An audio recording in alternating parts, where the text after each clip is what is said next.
Hey, hey, hey. Good evening, everybody. Good to see you. Good to see you. Good to see ya. Thanks for joining me tonight for episode 17 of the Midnight series, everybody. It's good to have you here. Welcome back for those of you that were here earlier. I'm so sorry I'm running late. We had a bit of a family emergency and I could not control my timing, but I am here with you now. So, thank to all of my lovely moderators that wonderful moderators, because some are guys, I can't really put that out there, that were looking for me to make sure everything was good, but I am good. Thank you all so very much. And here I am. Let's see who we got here with us today. Guys, please do me a favor and leave some DNA on the like button for me. Please do that. Look for ads, guys, if you can. If you see them, let me know. Hey, I got an ad. Share this out to everybody you can think of, folks. The more you share, the more we got. More friends to have. Can never have too many friends, guys. So share it out. And at the end of it, please leave me a comment if we can. I appreciate that so very much. Thank you, everybody, for doing that. I appreciate you so very much. Let's see who we got in here tonight. By the way, good morning, good evening, good afternoon, and good night. Whatever it is, I hope it's good for you guys because it's good for me. Good golly, Miss Molly's in the house. Good to see you, my dear. Thanks for coming back. Miss Sunshine, good to see you. Hello, Miss Heather. Thank you for joining us tonight. Our darling Pookie Madoodle, thanks for being here, my dear. Thank you so much for joining us. Let's see, who else do we have?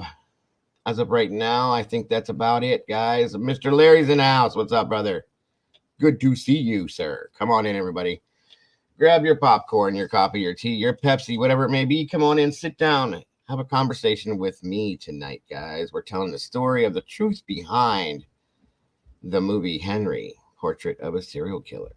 Interesting. So turn the lights down. Go to the quietest room you can find.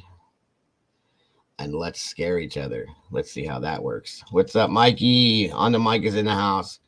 Yes, welcome to all you meatballs. Thank you so much for joining us tonight, for jumping in the sauce. We love ya. Forget about it. It's a fugazi.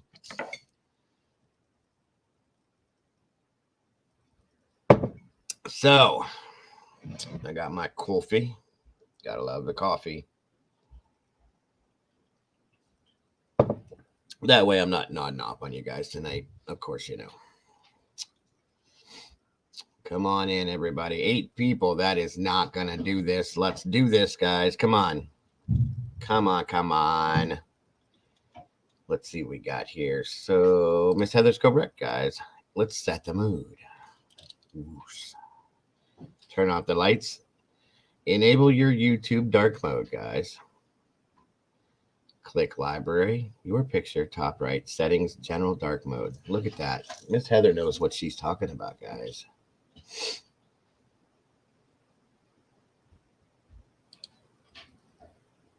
Gotta love it. Gotta love it.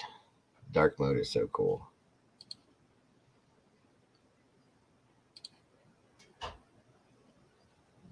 It definitely sets a mood for you, that's for sure. See what we got. Yeah. Oh, how about that one, guys? Is that mood altering or not? I'm always in a dark mood.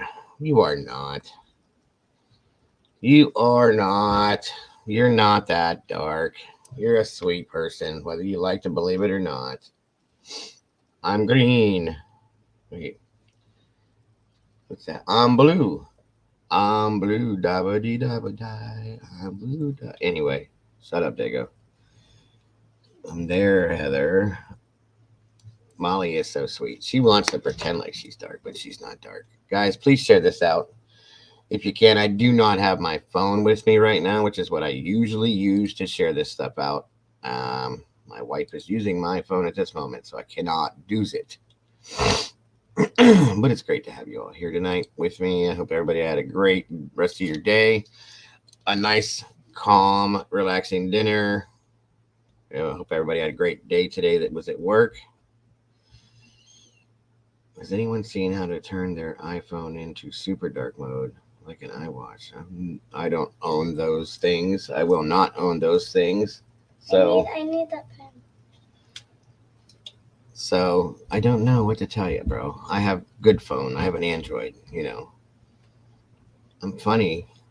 Why are you saying I'm funny, Miss Molly? Good golly, Miss Molly. Can you see me? Oh.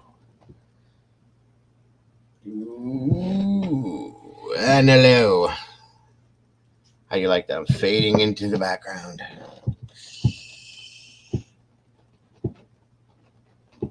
And I'm gone. Keep up with me, camera. Come on. And I'm back. Pretty cool, I thought. My camera's not as good as it thinks it is. I shared with Willow, Sylvia, and Pamela. Thank you so much, Miss Pookie. Mrs. M, thank you for being with us.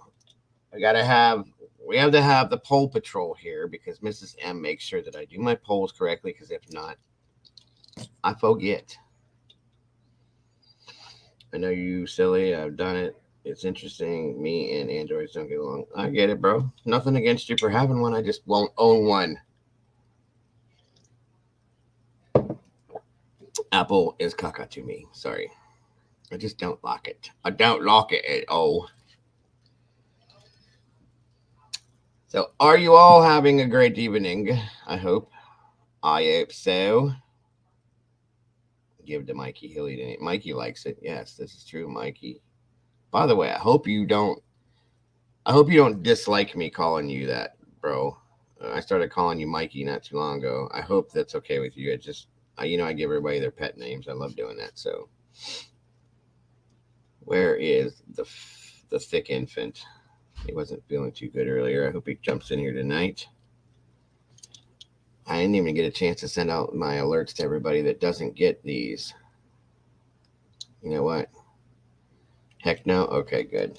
Good. I would never want to upset anybody by saying something they don't like here. And I know some people, especially, with that other name Mike, don't like to hear Mikey. My name's not Mikey, it's Mike.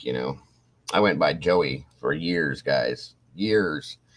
And I seen somebody I went to elementary school with when I was probably like 23 years old. I was out and about somewhere and I hear, "Oh my God, Joey, is that really you?" And I'm like, "Who's Joey?" I said, "Please don't call me Joey. My name is Joe." They were like, "But we don't know you other than by anything other than Joey." Okay, well, I'm Joe now. I was Joey when I was Idle. I'm not Idle anymore. Everything is cool. That's good. 8 people. Come on, guys. What is this? Guys, excuse me one momento. I'm going to see if I can grab my phone so I can send the rest of my alerts out. 1 second.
Alrighty then.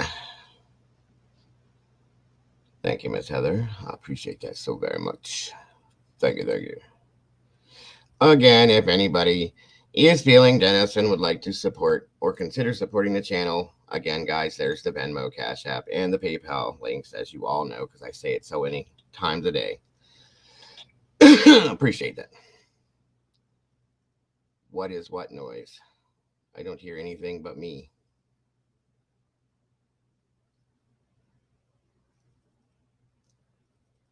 I don't know what you're hearing, Pookie.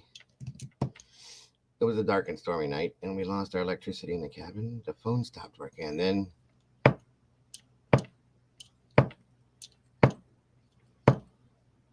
am I telling ghost stories now? What's up with that? It's an axe being dragged across the floor. What the hell? Okay. If you're down with that, then you're down with that. Again, guys, if you can, please, please, please send out some, share it out, send out some whatever. I just cannot do it. It's not working for some reason. Thank you, Miss Heather. Again, guys, it seems like everybody in here is, but if you're not a member, please consider jumping in the sauce with the rest of us, become an official member of the Dago fam, and get access to our exclusive Discord chat. It would be great to have you guys in here. And movie nights. Again, guys, we're going to be starting actual movie nights where we watch movies together in the Discord link. It's going to be fun, whether you want it to be or not. I need some peoples in here. Let's see here.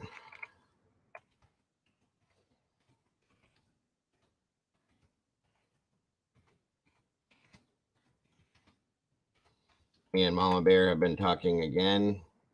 I needed to talk to Heather too. Wanted to talk to you all together, but Heather's busy. Heather's got just a wee little one that runs around the house, and she's got to keep track of her. So,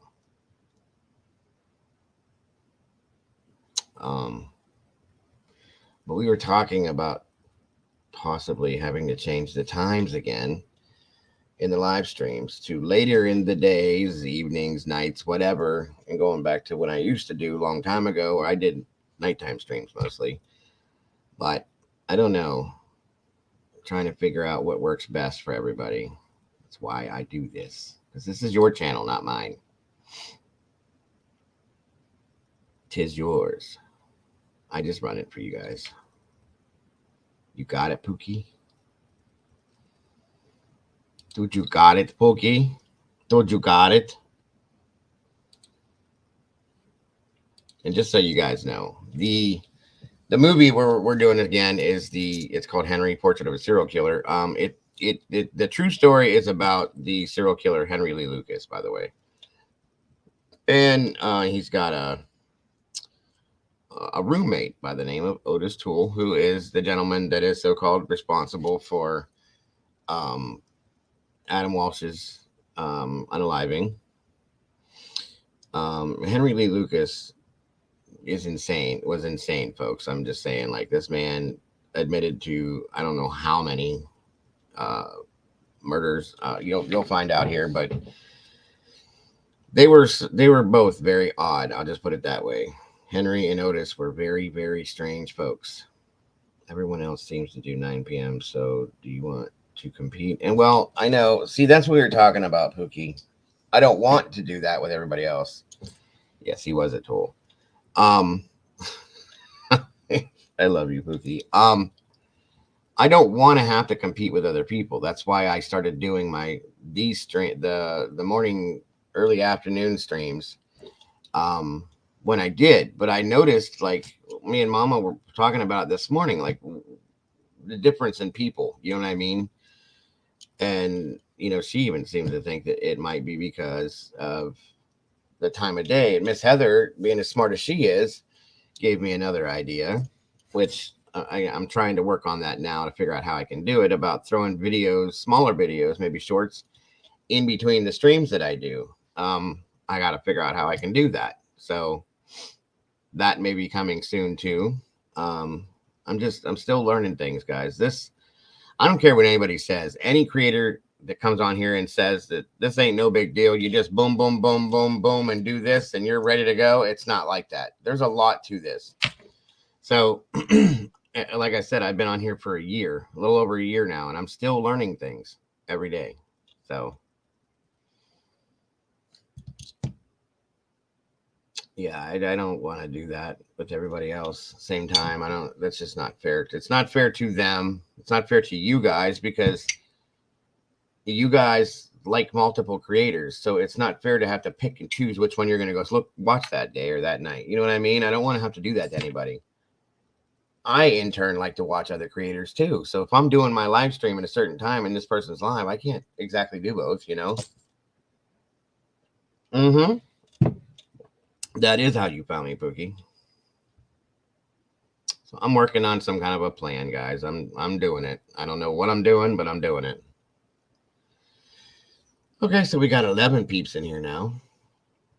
They're coming slowly but surely. All right, so this has been filtrated.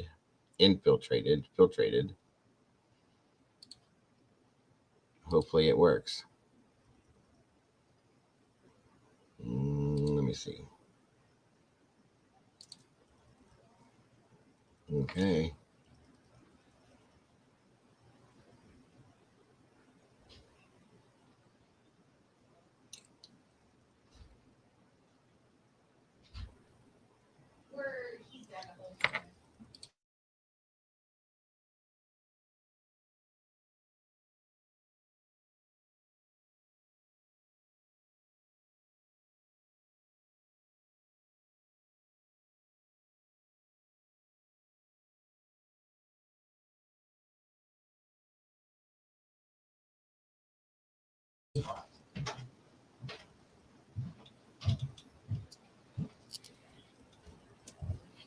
Nine people.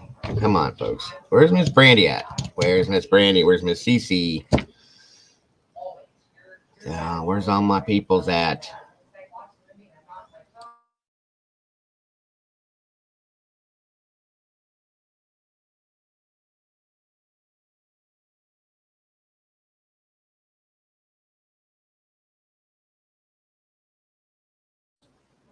All right, let me see here. Well, this is set up.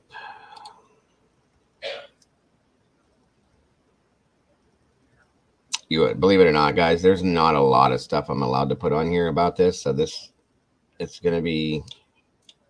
I don't want to say short, but it's not. You're not gonna get everything that I can put out here because they won't let me. You know how their rules are. And I'm not gonna sit here and complain about YouTube, but I am at the same time. This is supposed to be a platform and we have things age regulated and all that. You know what I'm saying? So I'm thinking if there's age restriction on certain things, and if it's at a certain time of day or whatever we're doing, it should be that we should be able to put out whatever we want to put out. You know what I mean? That's just my opinion. I'm just saying. Especially if it's already age restricted, so on and so forth. You know, it's up to parents to keep their children away from things they shouldn't see. I didn't Google Rachel J even once today. Oh, good for you. Is it? Were you shaking or trembling, Pookie, because of it? Thank you, Miss Heather. There are going to be probably some sensitive topics in here, folks, that you just kind of gotta. Most of you guys handle it for the most part pretty good. If you're not comfortable with it, please feel free to step out at any time that you would.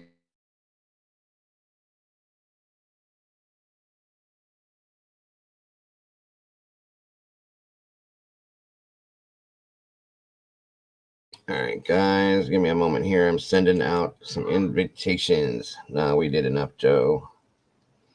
Exactly. That's my point there. Pookie. Pook. Madoodle.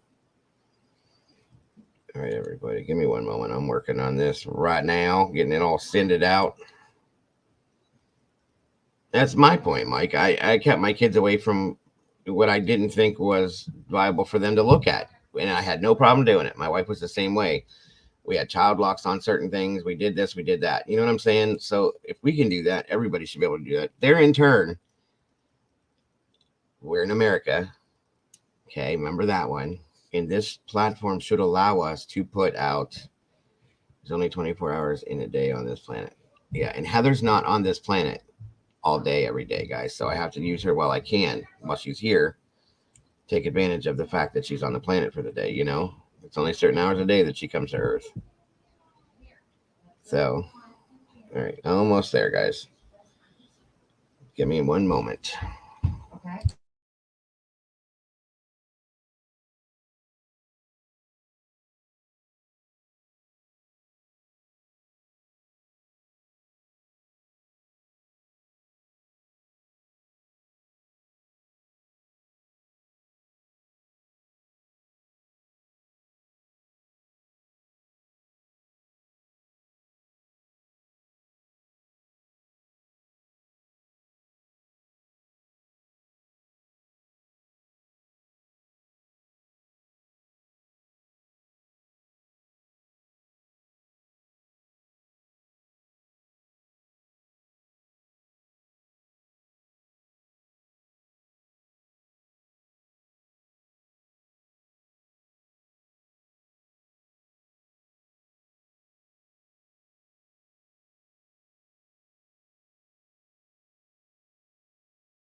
Miss CC, the sweetest lady on the internet. Thank you for joining us. Pink, what's up? Here we go, guys. They're starting to fall in now.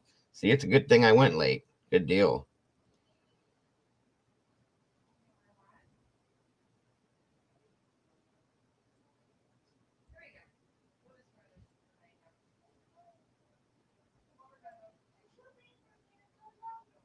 Okay, I got that up and out. You trying to give me crabs, Doodle? What are we talking about, ladies? Are we crazy in here? Come on now. Come on now, y'all. What are you all talking about? Let's see what happens with that now. I promise you guys I'm not as insane as I act at times. I just get in good moods and, it is what it is. Plus, I'm on coffee again. Yes, you guys see me all hyped up in the mornings. That's because I'm on coffee. All right, let's see. Pamela. And I know not everybody can be here, but I just want to make sure nobody misses out if they wanted to be here. Let me see here.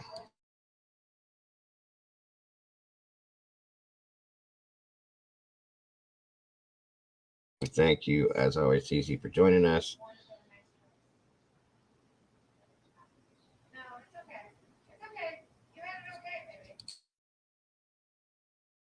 Mr. Larry's in the house, so thanks so much for joining us tonight, Mr. Larry. I appreciate you, brother. Miss Gina, I always like to warn her, let her know. She can only watch the evening stream, so.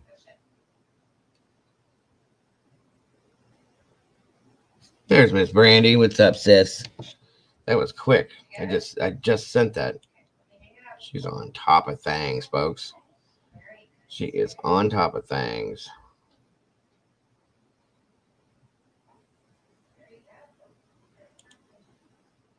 In the evenings. Good evening. Yes, Puka. Yes, Puka. Puka my duda. Pookie my duty. I haven't seen Pincho in a long time. I think I'm not sending Marie, or I'm sorry. Yeah, I'm not sending Mrs. M1.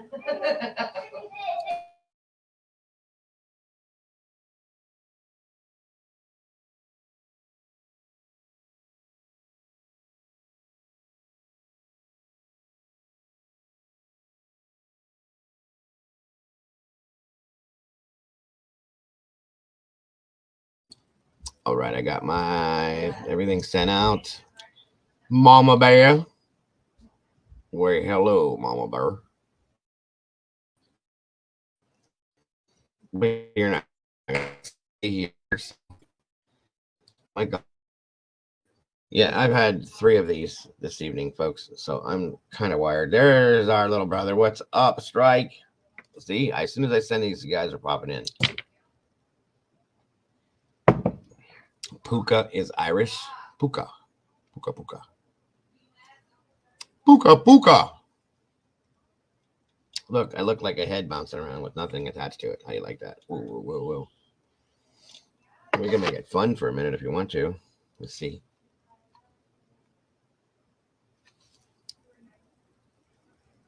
Does this work?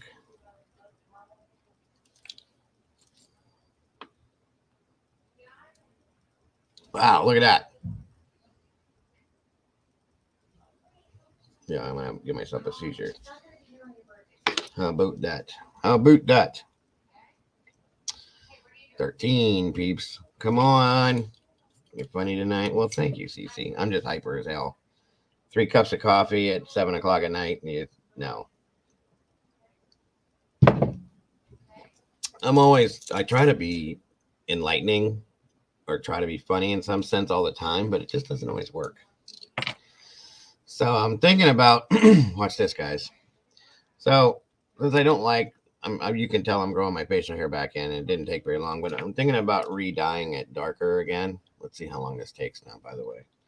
Just this and this. I'm going to dye it darker.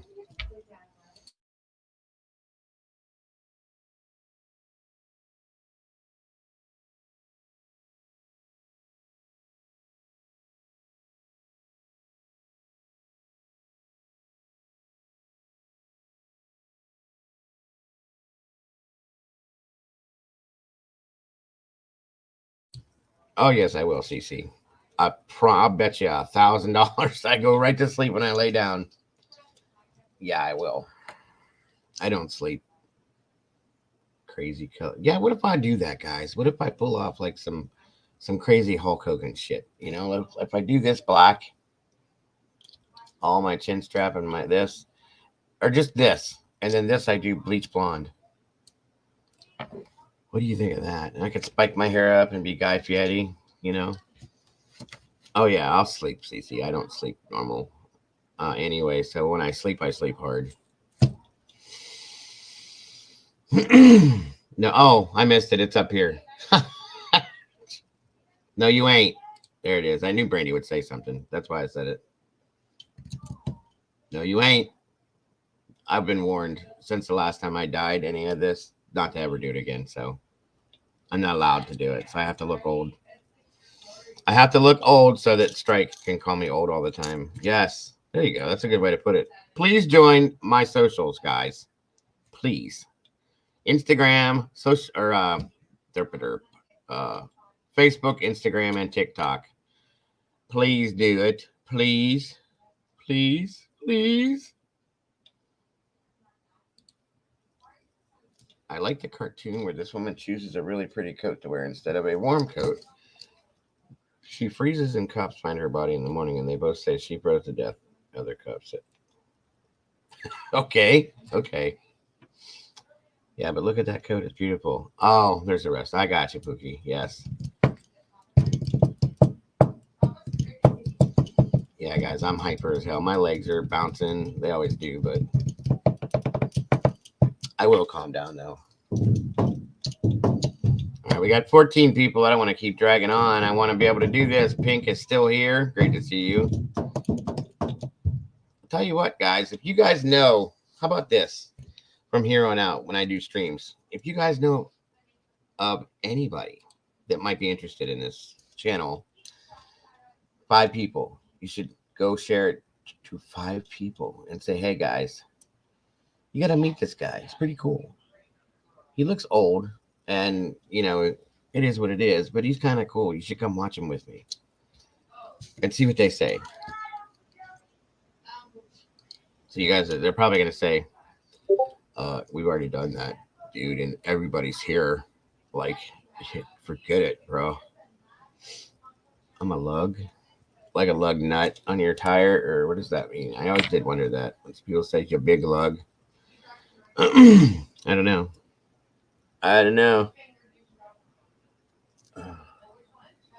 Okay. I need gummies. Probably. Detective. Yeah, these things don't show up on they don't show up on the StreamYard. Let me see what you were saying over here in chat. Is it even going to show? I need gummies.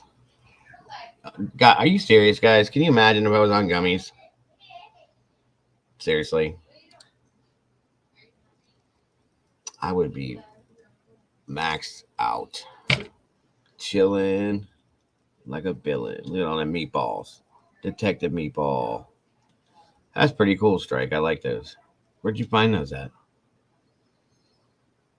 Are those available to you guys when you guys are in here, or did you have to go find those and like set them for your settings? Dude, you would be hiding in a closet because you're probably right. I'll be honest with you. I'm not a fan of THC. I used to when I was younger. I believe me, I did a lot of it. But for whatever reason, when I got older, I don't like when I used to smoke, I felt like it's the member emojis. That's why I thought it was. Thanks, Strike. I was curious. I felt like my lungs would get numb, and I didn't like that. And I feel like I don't have control. I haven't seen him, Mama Bear. I don't see him because I'm not in the chat with you guys. Those are cool. These ones are even cooler. Hold on a minute.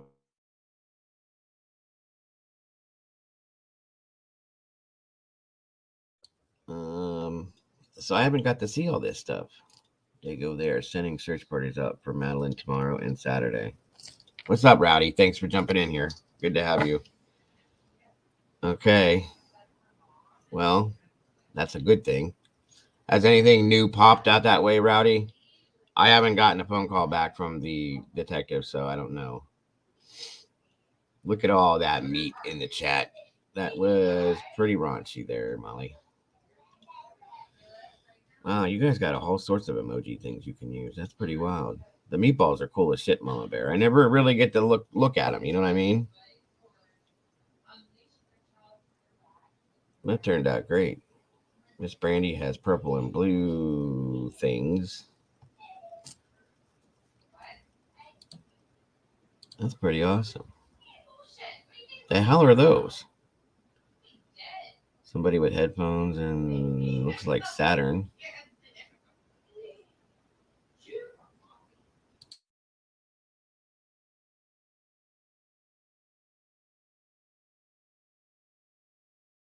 What the hell? Person turquoise waving person.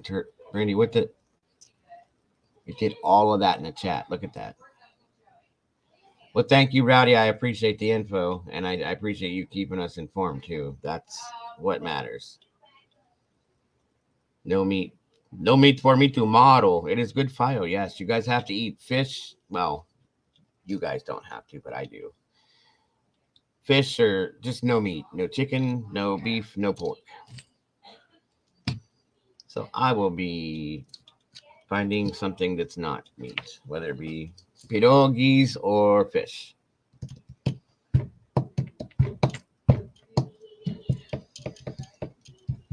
All right. Well, I'm not going to hold you guys out on this. I don't like doing that. So we will get to moving. One moment, folks. Again, guys, tonight we are looking at the true story behind Portrait of a Serial Killer, the name Henry. And it's about the serial killer, Henry Lee Lucas. There's going to be bits and pieces about his roommate, Otis. Pookie, you went to Flamingo Meatball? Okay, I'm on it. Okay. Yeah, you could do that. It's called a flameatball. A flameatball. Yeah, there we go. Cool. Thank you, Miss Heather. I thank you so very much, my dear. Again, if anybody would like to consider supporting the channel, anything is appreciated. Easter is this weekend, guys, and I could really use it, folks. Because I don't have it. So there is the links for Venmo, PayPal, and Cash App, and it is so very appreciated at this moment, guys. Pierogies are awesome. Homemade ones, Molly. Oh my God, Brandy, my wife Brandy makes the most amazing homemade pierogies in the world. Never had them any better. Teresa, it's so good to see you. Thanks for joining us tonight. Thank you so much for being here. Great to have you back. It's been a while.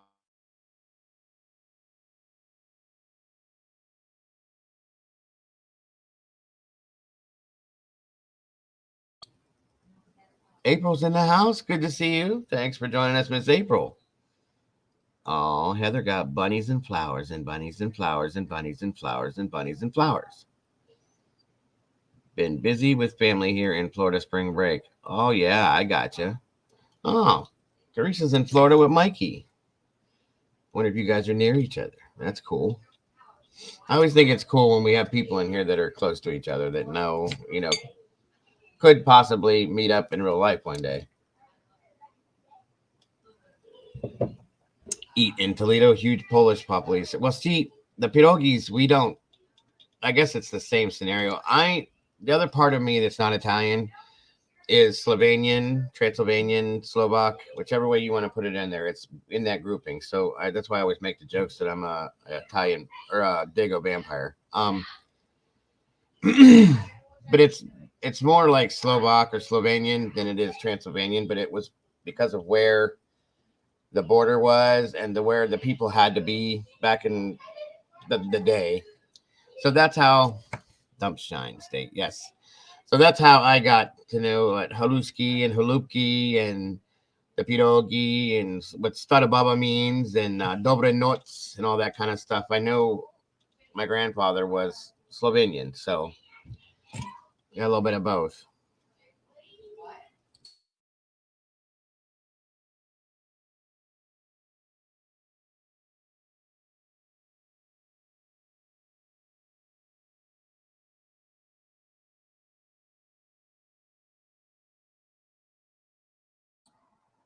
Never met. If I ever met any of you in real life, I'll make sure I have a bet. Oh, quit that! Don't say anything like that, my dear. You are for what?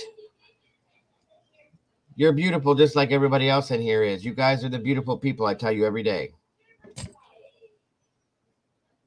Don't ever say anything like that. You guys are beautiful inside and out. Okay, every single one of you guys, male or female. So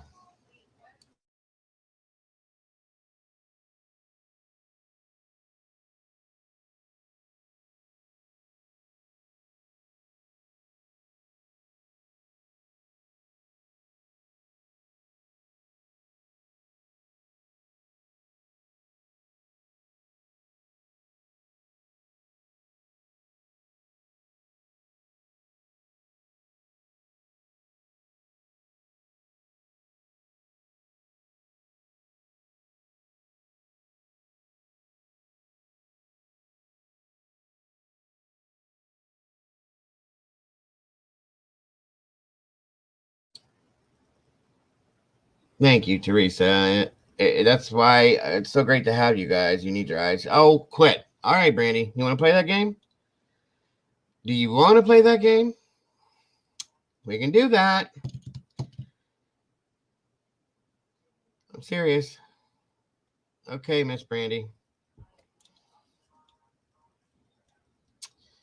You know what, guys? I don't know if I can. I'm gonna have to start doing this from now on because where you don't see my face live, I'll just use the icon. I think I'm too ugly to be going live, and I don't like that. I'm not comfortable with the way I look, so I'm not gonna do that no more. It's just gonna be strictly the icon, and that's it. And I'm dyeing my beard and my hair like dark brown again. I don't know. Red usually comes in at the end of these because it's got things going on. If he is here, he might just be listening sometimes too.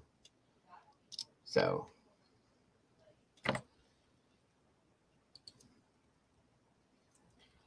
absolutely. Happy Easter to you too, Miss Teresa.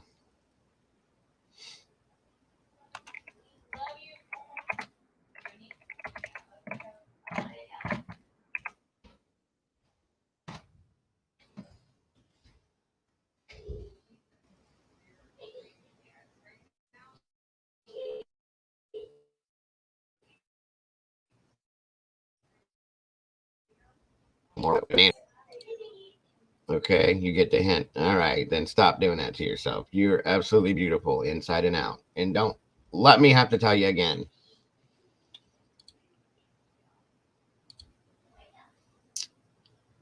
All right. All right, guys. Let me get you loaded up on this. I don't think we're going to get too many more peeps tonight, so let's get to rolling. Rolling, rolling, rolling. And don't forget, folks, I will be live again tomorrow, 12:30, going over something different. And then I may be live Saturday. I'm not sure. Of course, Sunday. We don't do live streams on Sundays. That's family time. Plus, it's Easter this month. Not that it's gonna Easter, and then back to the norm on Monday.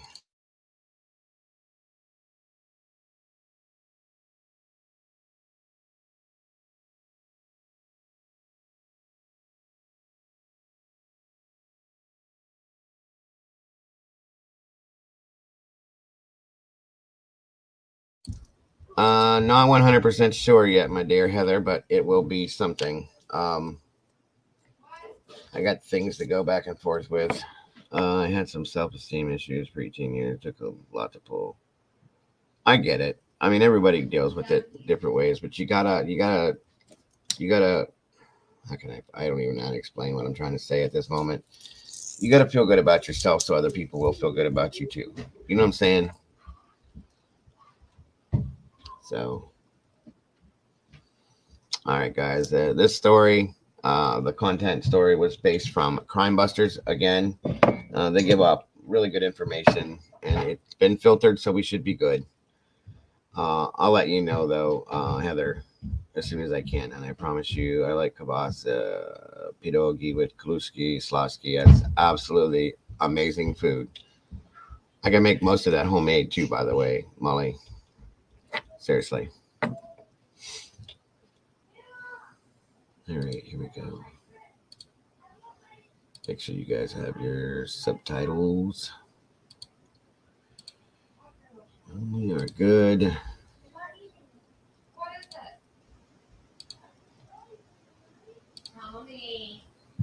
All right.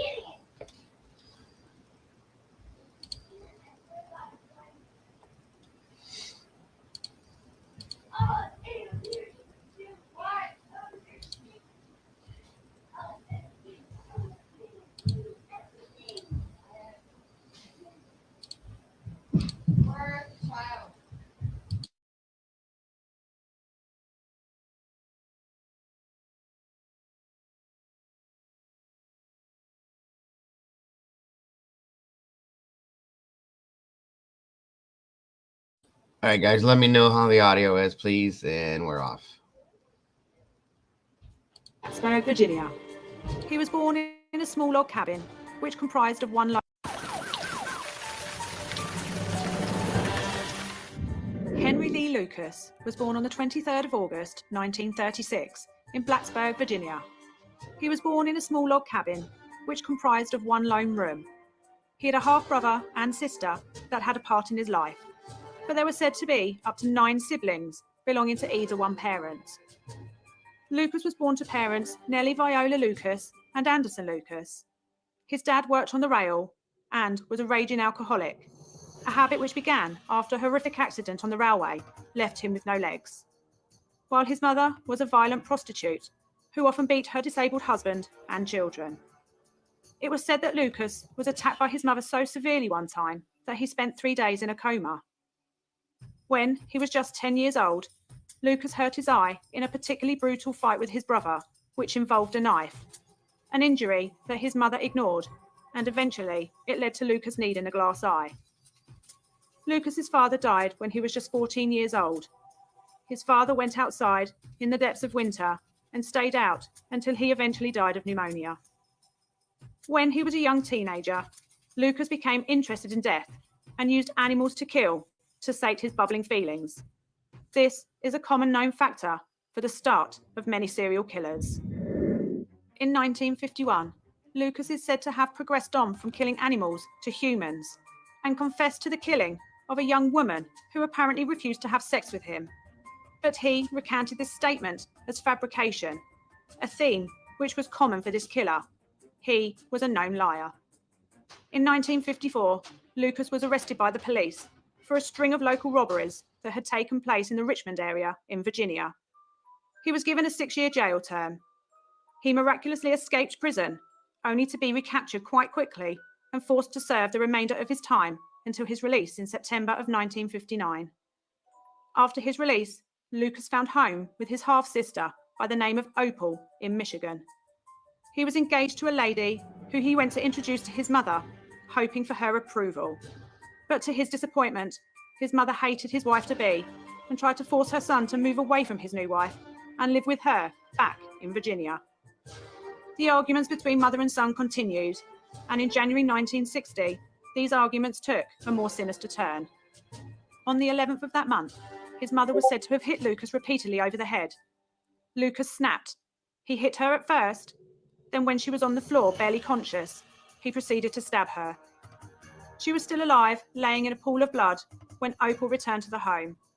She called for help, and Viola was taken to hospital, where she later died of a heart attack. Police were now hunting Lucas for matricide.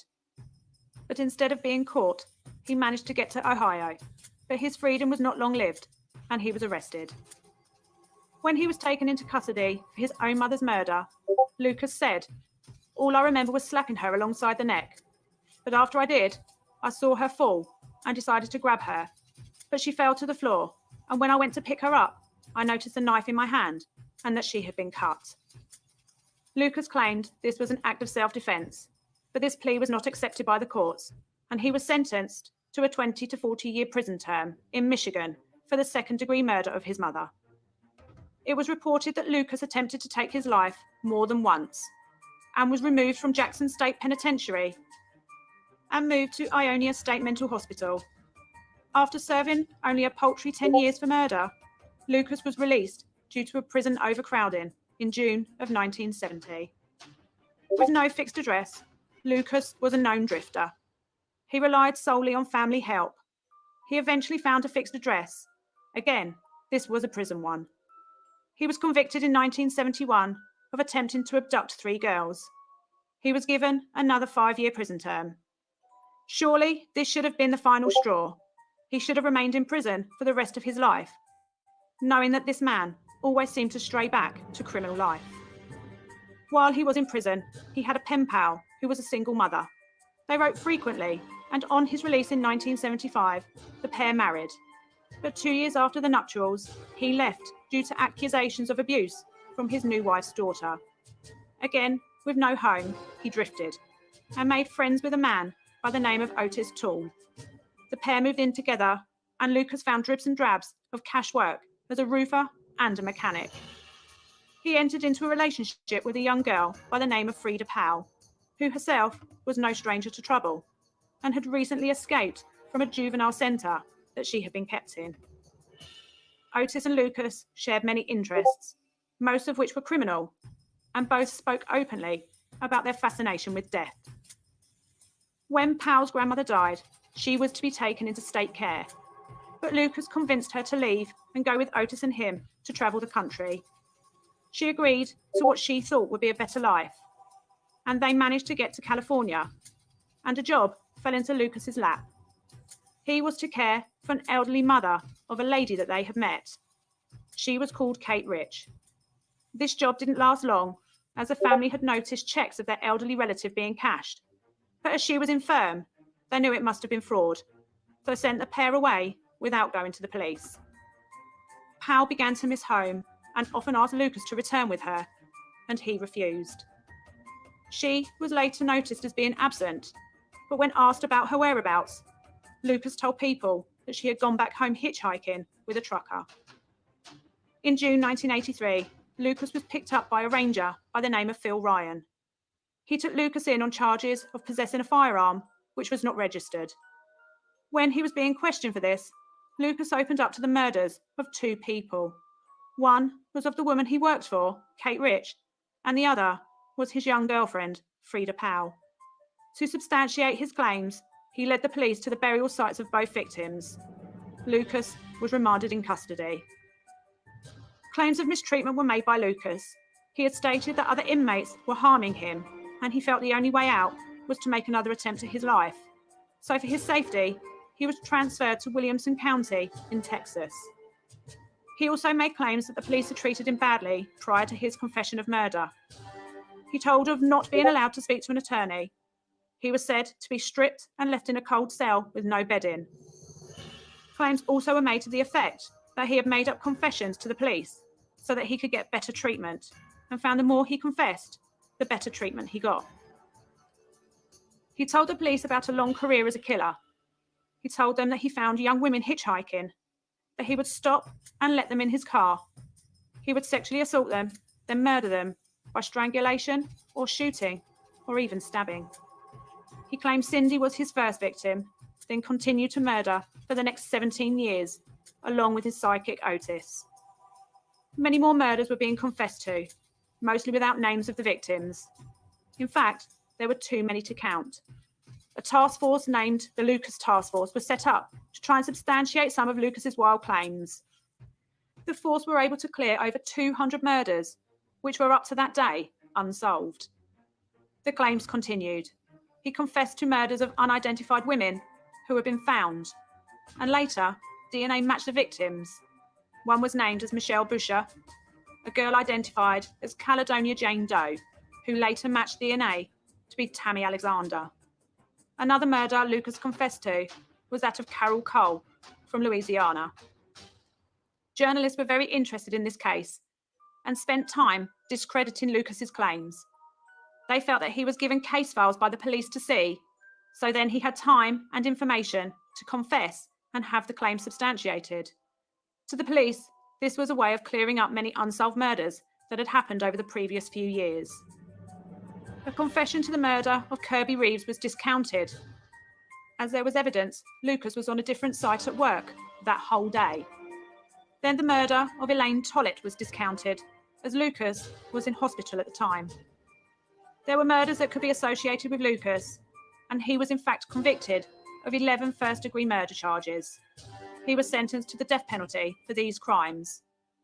Although the case was very messy, the courts could account for at least 11 in his murder count, including Powell and Kate Rich. After a time, Lucas began recanting his confessions. He told police that he was not a serial killer.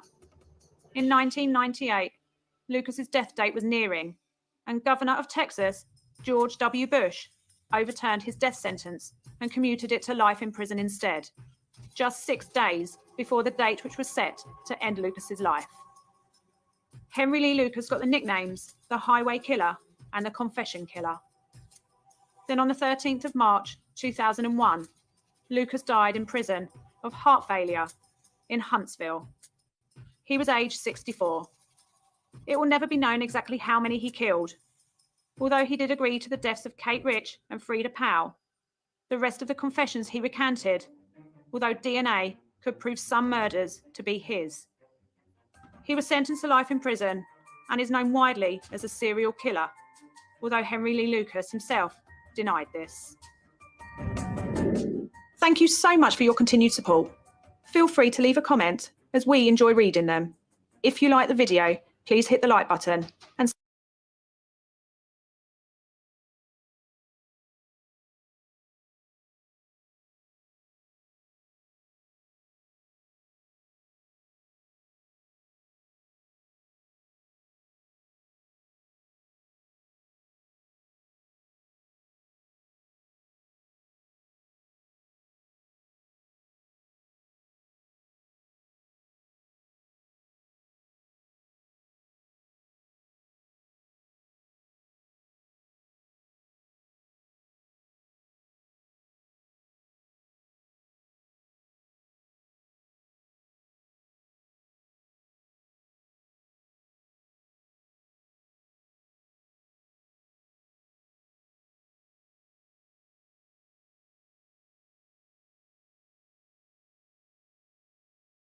All right, guys, that takes care of that one. Thank you guys.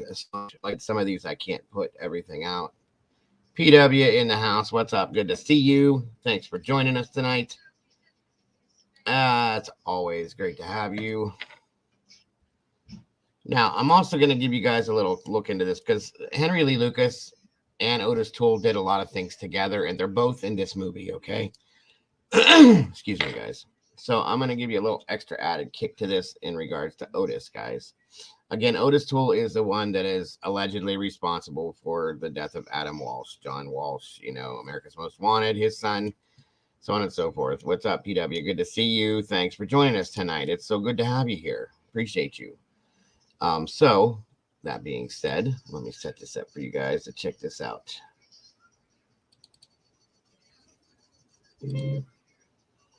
Content was brought to us care of True Crime Documentaries, guys. They always have good stuff too. Good to see.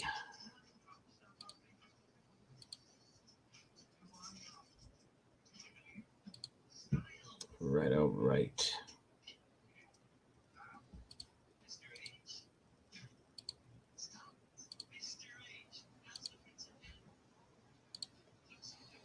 Shandy girl, good to see you. Thanks for joining us tonight. It's great to have you here. It's awesome to see you guys. Thank you for joining us. Again, this is the other part. The movie Henry, Portrait of a Serial Killer, has the story about Henry Lee Lucas as well as his roommate Otis Toole in it, and this kind of shows a combination of who both of them are. All right, guys, we're off. Let me know. Let me know how the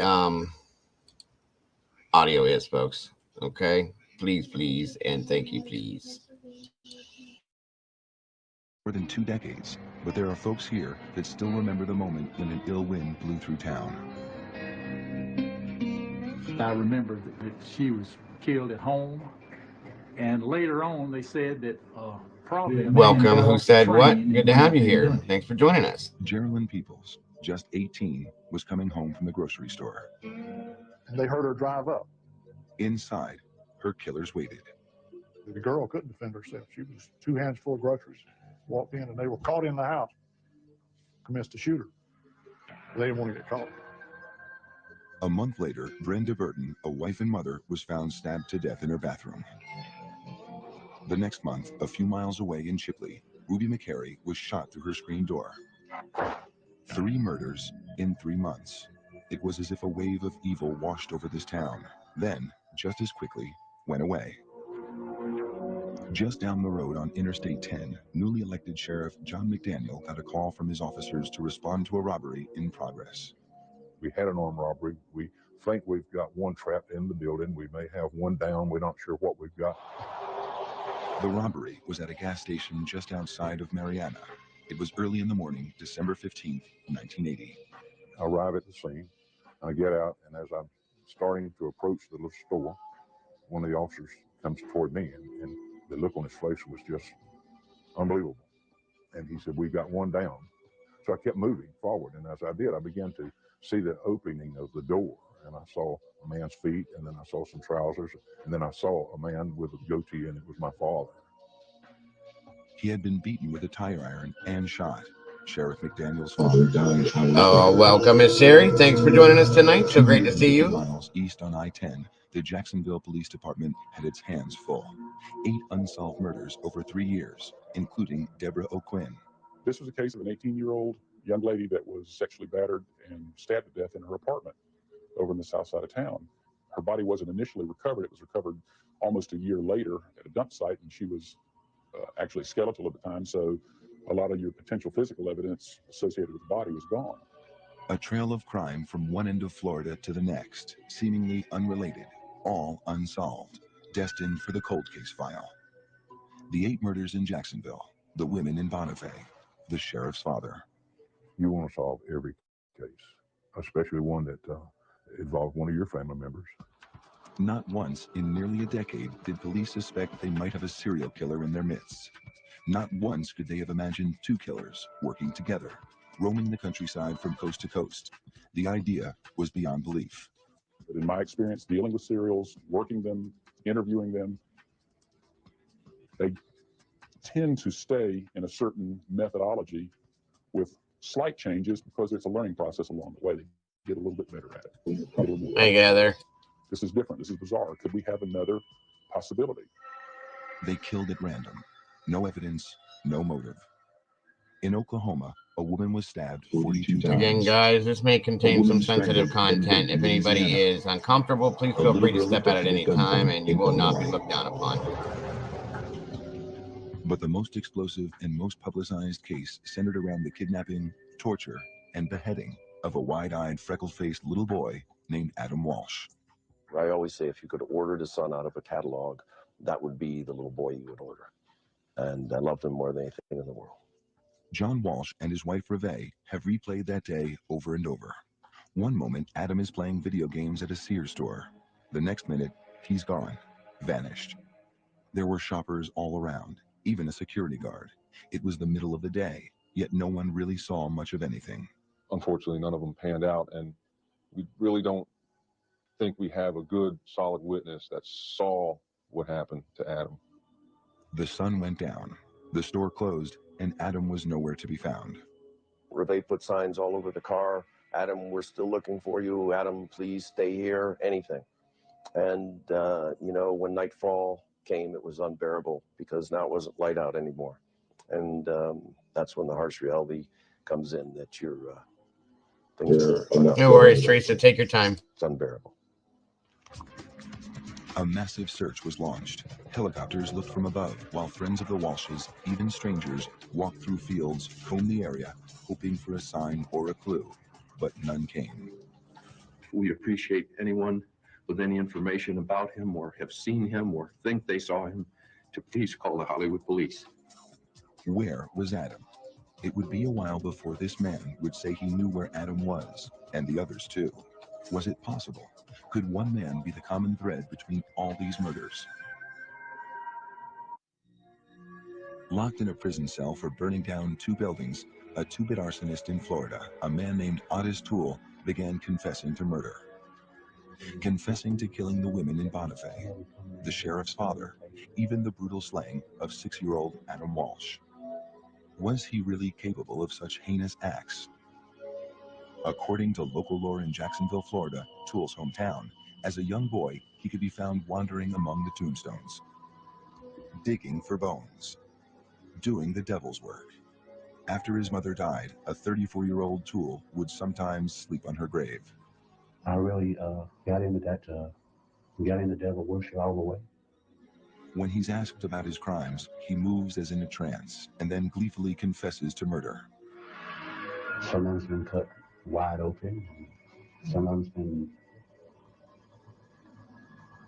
with a head, arms, and legs, and all that cut up. Detectives searched his face looking for a sign of the rottenness inside, looked into his eyes, and swore they saw Satan himself.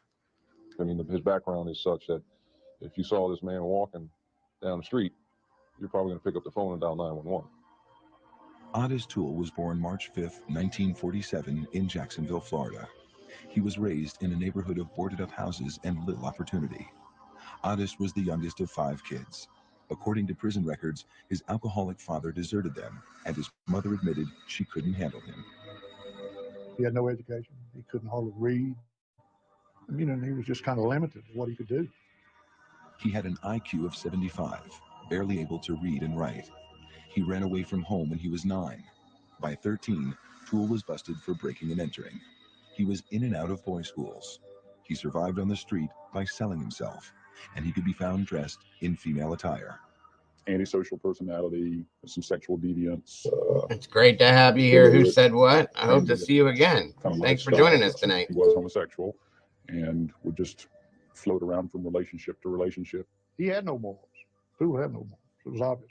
Toole was trouble with a capital T, and trouble seems to always find trouble. So it was no real surprise when he hooked up with a convicted murderer, Henry Lee Lucas. I said it's great to have you here. Who said what? And I hope to see you Soon again. became lovers and moved in together at Toole's mother's house. Lucas had killed his own mother when he was 23. They had nothing to do but travel around and roam around. Apparently, they had no gainful employment. They just went around stealing and moving on, trying to stay ahead of the game. And what a deadly game they played until their capture in 1983. Lucas was arrested, convicted, and sentenced to life in prison in Texas for the murder of 9 people. Toole was picked up for arson in Florida. Now they played with police, sending them down a dozen different pathways, drawing pictures of their victims, and boasting about their murders. Well, I've killed by strangulation, I've killed by knifing, I've killed by hit and runs, shootings, robberies, hangings, every type of crime, I've done it. It became a gruesome game of one-upmanship. Some of them would be shot in the head, and back of the head, and behind the ear, and in the chest. It's just like going out and butchering a hog, really. There's no difference. Lucas bragged to police that he killed more than 600 men, women, and children. Toole claimed 125 victims. Some of them would be choked to death, and some of them would be beat in the head with a tire tool. It was all horror beyond belief. The tale they spun was incredible, but their confessions raised more questions than answers. My father was laying in the floor right inside this door. 8 years after his father was shot and beaten to death at this Florida gas station, Sheriff John McDaniel was no closer to solving the mystery. Yeah, it brings back memories. Yeah. Then, a break. A call came in from a Florida law enforcement officer. He said, Johnny Mac, was your father killed in a service station, like convenience store? Yes. In a displaced area, a 4-lane highway, different things he was asking. I don't remember what all the questions were. I said, yes. I may have something. I'll get back with you. Sitting in separate prison cells, first Lucas, then Toole confessed to police that they murdered Sheriff McDaniel's father. I started hitting with a tire tool all in the head. Henry had a 25 Mac. He pulled that gun out. shot him in the head. What did y'all do then? Well, Henry got his wallet and threw his wallet down.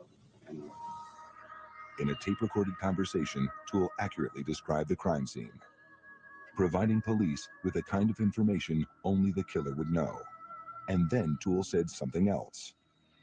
And then all of a sudden, too, he closed his eyes and he looks back and he says, there wasn't a hand on that left arm.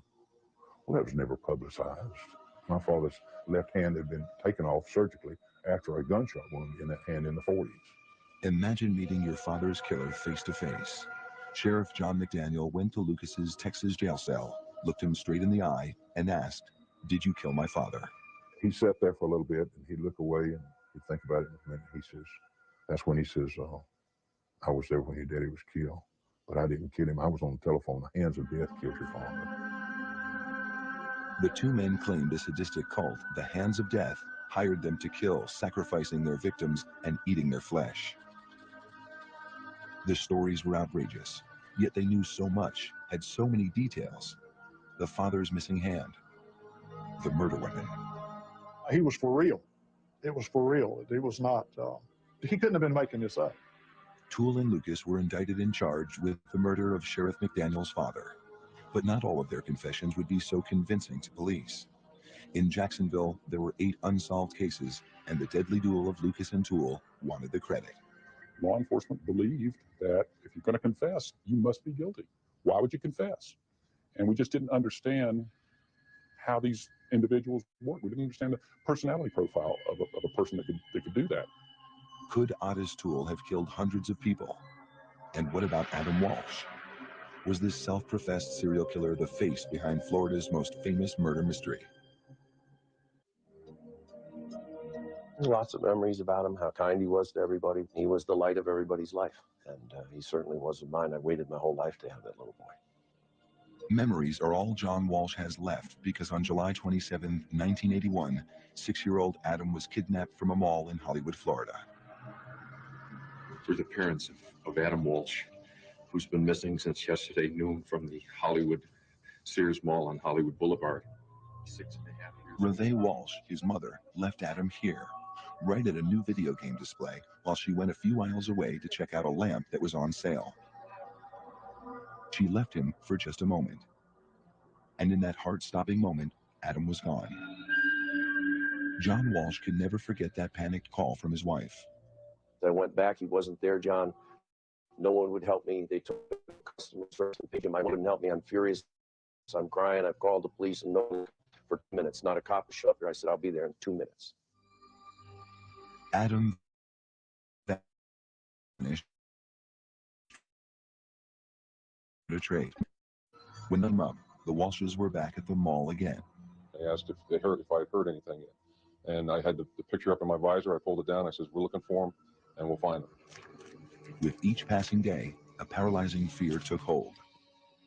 I am prepared to offer a substantial reward for any information leading to the safe of Adam, and to any of the people out there that might be holding Adam.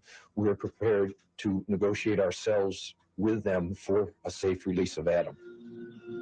Police were baffled. How could a little boy disappear from a crowded store in the middle of the day? The parking lot full of shoppers. The police station just across the street. Who could pull off such a crime and not leave a single clue behind? Then, 2 weeks later, a grisly discovery. The worst that we could have imagined happened. Adam's head was found in a canal about 125 miles north of the mall. We think we gave it our best effort to bring him back. I just wish it had a happier ending. Adam evidently was too good for this world. He was much greater than this world. What kind of a monster could commit such a wicked act? The Hollywood Police Department began to search for suspects, beginning with the list of known sexual predators, and then moved closer to people who might have known Adam. A lot of murders are perpetrated by people that have association with the victim of some sort, whether it be family or close friend. So it's obvious that anyone close to Adam was a person of interest, so to speak, and that included the parents, John and Reve. Rumors ran rampant. The Walshes were brought in for questioning, given a lie detector test, and then cleared. Adam Walsh's killer was still free, roaming the streets. This person is fully capable of doing it again. John Walsh had no idea how prophetic those words would be. 2 years later, a two-bit arsonist behind bars for burning down a couple of buildings in Jacksonville, Florida, would drop a bombshell. He claimed he wanted to come clean about the murder of a little boy. He made admissions that he had killed a young boy from the Fort Lauderdale area and killed him and took him and dumped his body. Very similar to what we believe happened with that. What he recounted, the things he said he did, were enough to make even the most hardened cop's blood run cold.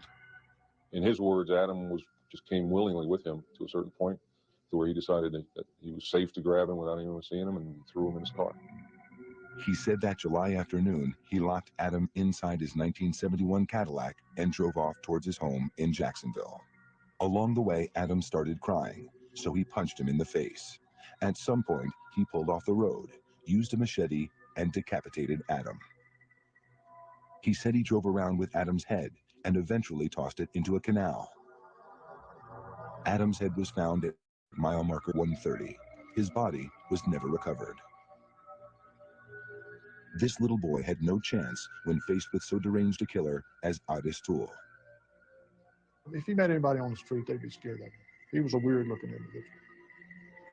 The way he carried himself, the way he looked, the way he communicated. Toole wrote letters to the media and Disney World, boasting about his evil acts. The words are chilling. I'm the man who kidnapped, raped, murdered, and cut up Adam Walsh. I really love to rape and kill, and I'm awfully good at it.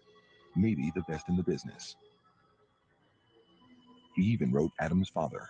I read the letter and threw up in the bathroom when I was showed that letter.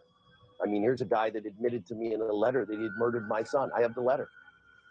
What he did to him, and he wanted $5,000. Was it an evil boast? How many had Toole and his partner actually killed? How could the police be sure? I absolutely believe in evil. I've met it firsthand. I've experienced it firsthand. I believe that good and evil walks this planet. Sitting in their prison cells, Otis Toole in Florida and his soulmate Henry Lee Lucas in Texas were willingly filling in the blanks to hundreds of unsolved murder mysteries across the country. Well, some of them,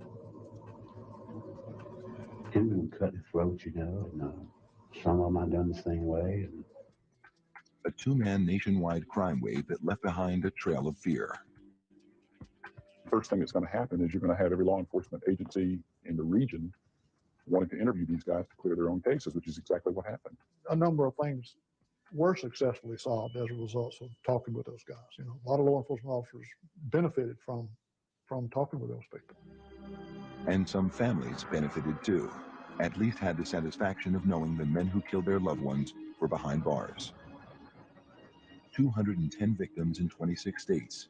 Case closed, or so they hoped. It was an odd way to solve a case.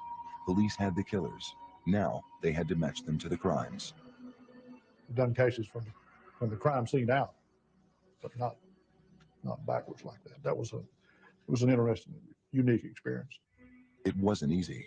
Most of the confessions were Jane Doe's, unidentified bodies. But remember that murder in Bonifay, Geraldine Peoples?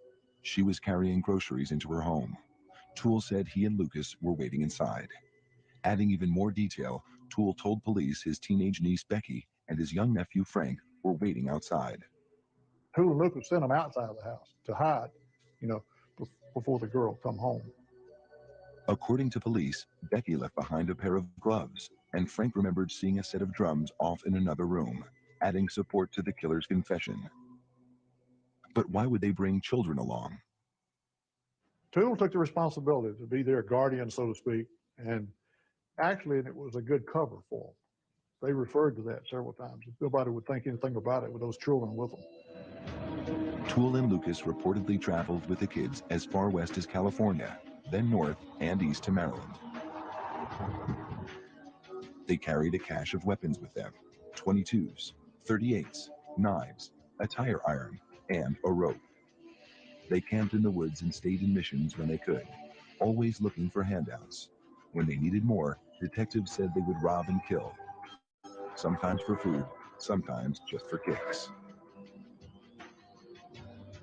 They traveled around in junk cars, abandoning them on the side of the road when they broke down.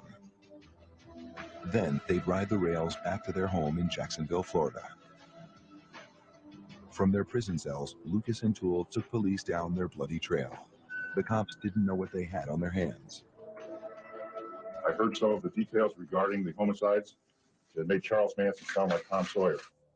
Why were they talking? Was it an attack of conscience or something more cynical? Police flew Lucas across the country and took Toole on local field trips to the scenes of their alleged crimes. For men who saw only prison walls, they were living a high life. He liked to feed him good, and he would point out a Kentucky Fried Chicken place. he liked chicken because he never got any in prison. The cops, the killers, and the media got caught up in a feeding frenzy. Everyone wanted more, and Toole was eager to oblige by bumping up his murder count. Well, I've done quite a bit by myself. How many did you rate off? I'd say about 125. Now what is he? He is now the center of national attention, regional attention, and he feels good about it. I mean, he's now gained something he's never gained in his entire life, and that's validation and recognition and praise for doing the right thing. The two no-account drifters basked in the glow of celebrity. They wanted to be together. They were lovers. They believed. What's up, Dustin? Thanks for joining us tonight, brother. Live as homosexual lovers in jail, have all of this sensationalism and notoriety, and essentially be the king of the hill in prison for the rest of their lives. That was a motivator. Maybe we can come up with Lucas and Toole as being a suspect in your particular area. In 1984, police officers formed a task force to examine the killer's confessions, looking for answers to hundreds of unsolved cases. There was little, if any, physical evidence to link Toole and Lucas to the crime scenes. It was the 80s, and there were no DNA matches. The confession was the key to most cases. The confession was considered to be the best and highest piece of evidence that you could actually have on a person at the time. So, and it was fairly common for law enforcement everywhere in the country. The confession was the bread and butter of the case. Yet, some of the stories didn't add up. The killers seemed uncertain about key facts of their crimes. Still, Toole and Lucas kept talking to anyone willing to listen. Each confession was more sensational than the last, more unbelievable. The only way to find out the truth was to uncover physical evidence, something the police had largely neglected to do. Confessions led this case, these particular cases where I think that hurt by not pursuing all of the leads and physical evidence and other evidence at the time. Yet there was some solid evidence left in the very neighborhood where the murderous pair had lived. Not a bloody weapon, but a paper trail. A payroll record, canceled checks, that would prove if Toole and Lucas were telling the truth. The answer would come back to haunt investigators in the Adam Walsh case.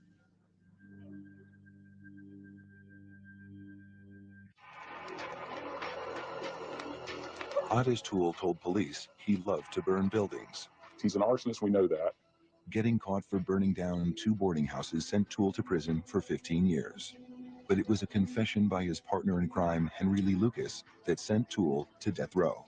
Lucas telling, sort of implicating Toole as setting this fire intentionally, kind of piqued the detectives to reopen that particular case. Lucas claimed an elderly man who had died in the fire was someone Toole knew, and the arson was premeditated murder.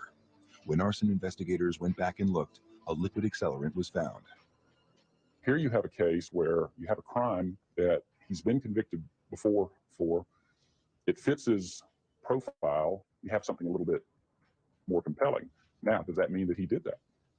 Not necessarily. By today's standard, that still is not enough. But in 1984, it was more than enough.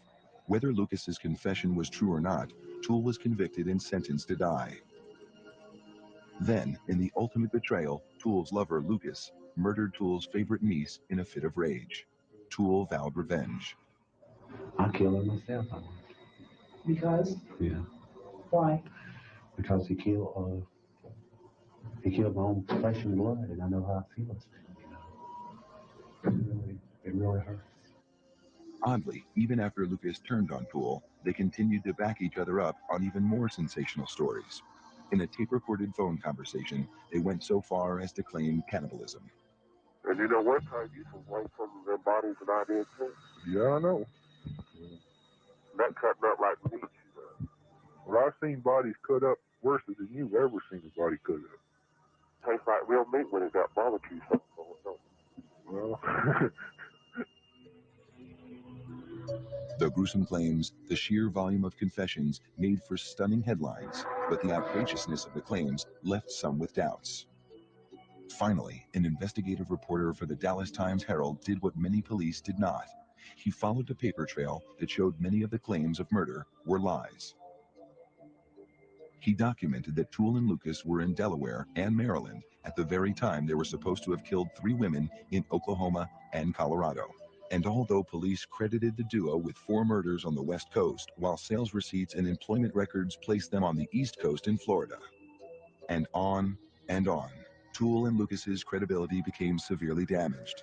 Now, closed cases were quietly reopened. We were concerned if it was true, because we had cautious flags up that they were, would brag about something that might not have occurred. They may have read it in the paper, or somebody may have come along in an interview and told them about it. And then there were those 8 unsolved murders in Jacksonville, a spate of killings laid at the feet of those 2. We did work a number of years ago and clearly determined that it was not Ottis Toole or Henry Lucas. And what about the Adam Walsh case, Florida's most famous unsolved murder mystery? I'll always be the father of a murdered child. I'll always be heartbroken. I'll always be angry. Even before the damning evidence that Toole had lied on other cases, there were problems with Toole's confession to Adam's murder. It was an odd coincidence that he confessed just one day after a movie about Adam's killing aired on television. Toole had access to a TV in prison. Adam! Was it possible that he picked up details from the movie to make police think he was guilty? The movie showed the kidnapping took place at a Sears store. Adam was inside at the toy department. These same details were in Toole's confession. Toole also claimed Henry Lee Lucas was with him when he snatched Adam from the mall. But that was impossible. Lucas was in jail on an old auto theft warrant. Now,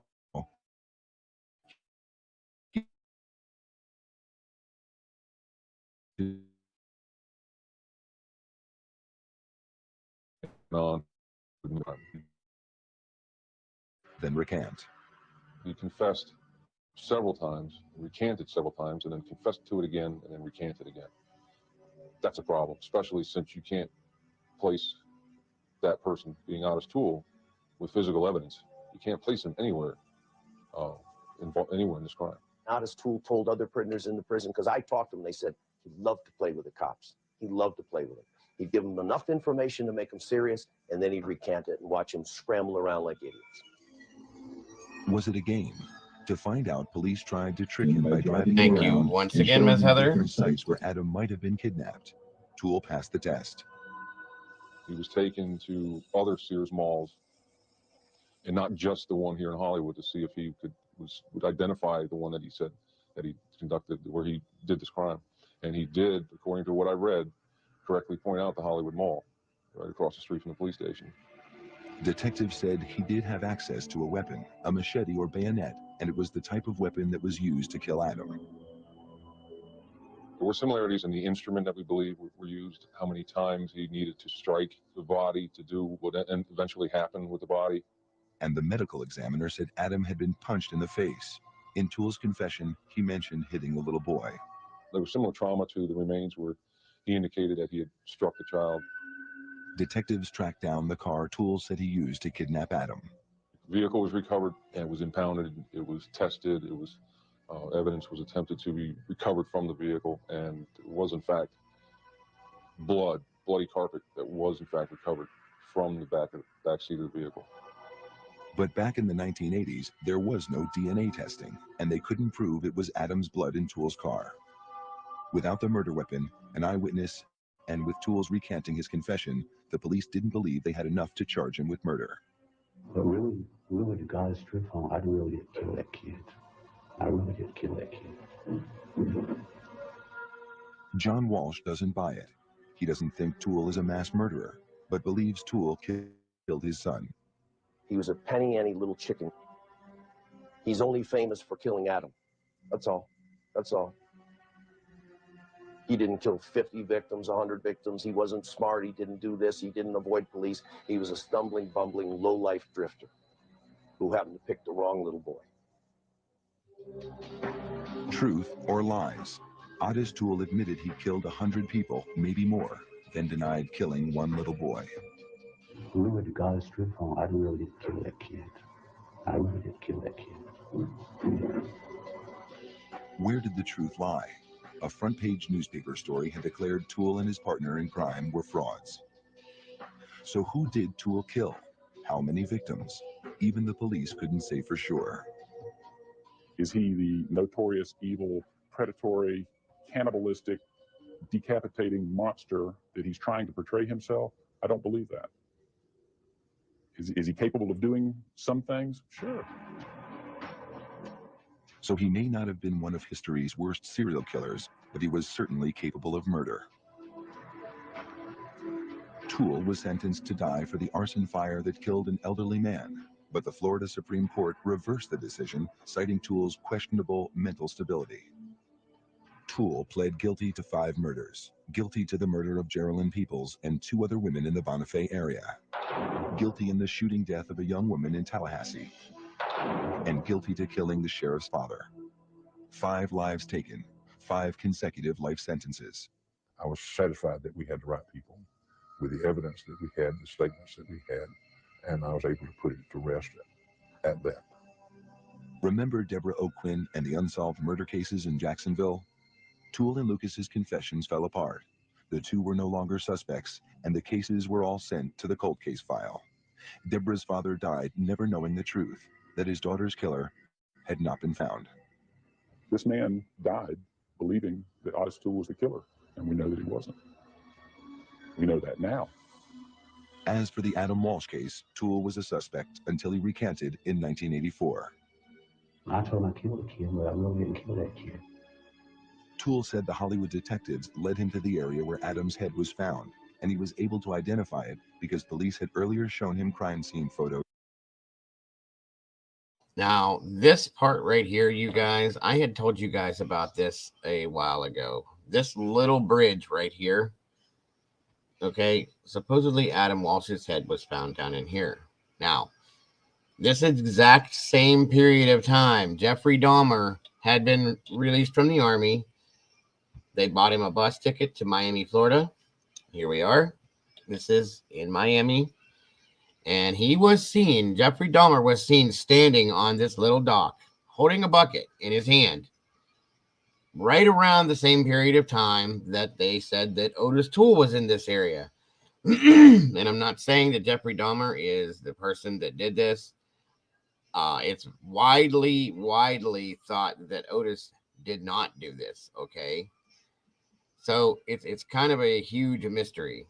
I'm not a fan of John Walsh's, but, you know, by any means. But Adam Walsh was an innocent child that did not need to lose his life. So I don't think they really don't know who unalived Adam, sadly. I don't believe it was Otis Toole. And at the same time, I don't know if Jeffrey Dahmer was, the person that was responsible for it, but it was kind of odd that he was here at this spot. He had some bucket in his hand when he was seen standing here. There was a exact description of him given. In fact, I think there was a photo taken. And I haven't been able to come in contact with the photo, but it's been said multiple times by multiple officers that that was him standing there. But again, he was cleared of that, guys. Just saying, it's kind of an odd coincidence, and there's not too many coincidences in the crime field. So just giving you a heads up on that. with a bridge clearly visible. I didn't show where it was at anything, you know. So I went to find out about the bridge and when the picture now. Without a confession and physical evidence linking him to the crime, Toole was never charged with Adams' murder. And the case disappeared from the headlines. I agree, Pookie. Then, 15 years later, a lawsuit by local newspapers forced the authorities to unseal the police files. Copied onto microfilm were 10,000 pages detailing the hunt for Adams' killer. Once those newspapers got in those files, they saw one horrible mistake after another. Around the same time that the reporters got into the records, a new team of Hollywood detectives, the Cold Case Squad, took a fresh look at the files. Tucked away in a manila envelope, the detectives found a pair of children's shorts and flip-flop sandals that had been buried in the backyard where Toole and his mother lived. Can you believe that?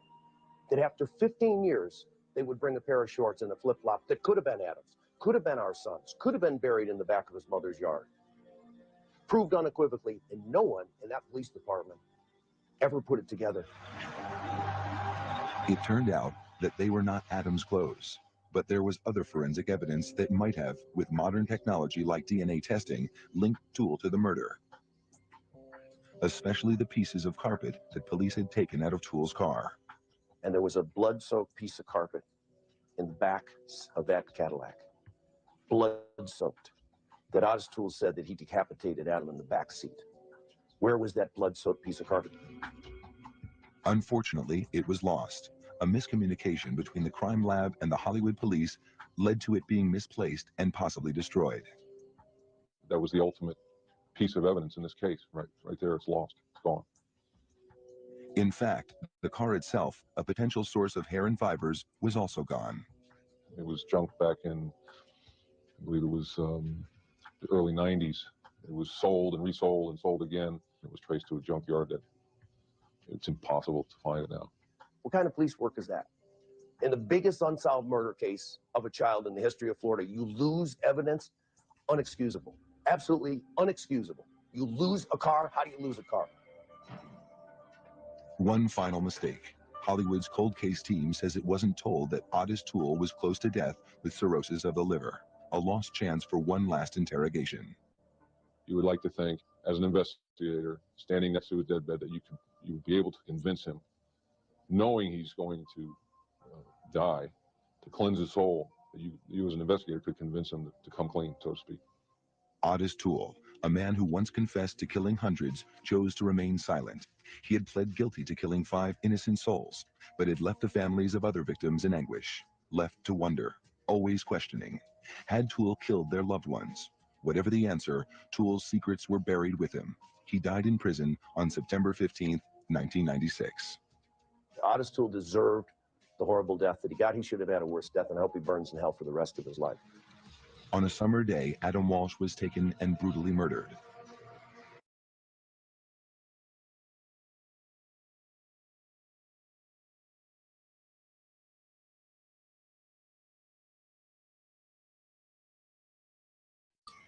All right, guys, and that is the true stories behind the movie Henry, Portrait of a Serial Killer. It's, Henry Lee Lucas and Otis Toole.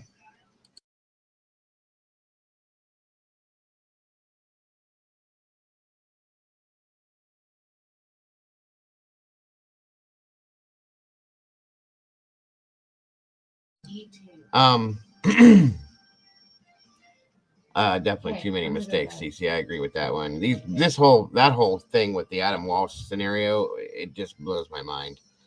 Like I said, with the Jeffrey Dahmer thing, and then I would think too. That's why I have a doubt that Otis was responsible for Adam's unaliving, because he was on his deathbed. He had nothing to hide from anybody. He wasn't going anywhere.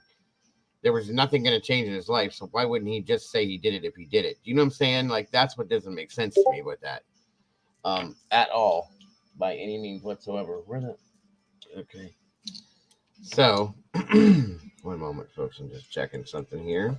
Does anybody have any questions or thoughts or theories about any of that whatsoever?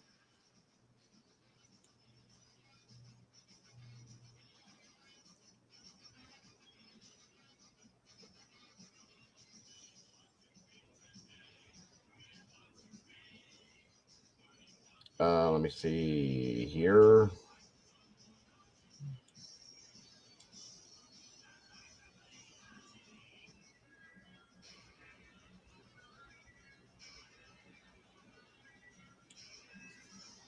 All right, one moment.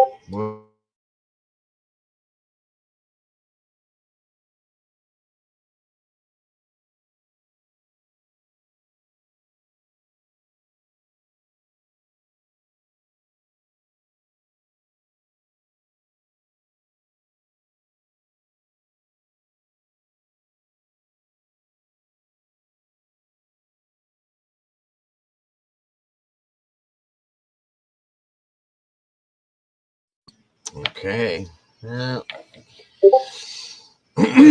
Sorry, guys. All right. Well, guys, that nobody's got any questions or thoughts or anything on this one.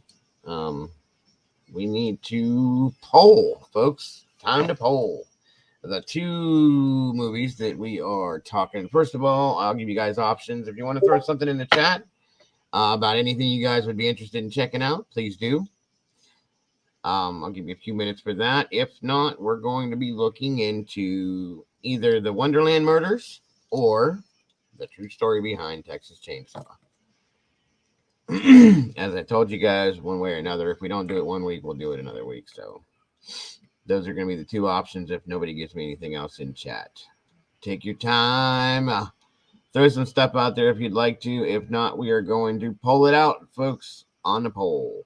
On the poll. On the poll. In fact, I'm going to do a quick poll about something that I wanted to ask about.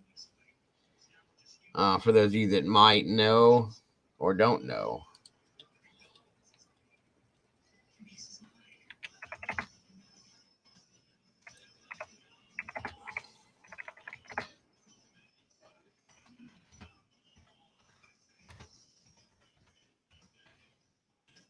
Just curious to see what you guys think. Did Otis Toole unalive Adam Walsh? I just want to say that I love the way you run your stream without the BS over the top anti. Oh, well, thank you, Shandy. I really appreciate that. I'm very proud of the community that I have here. With you are actually part of as well, Shandy, because you've been here multiple times.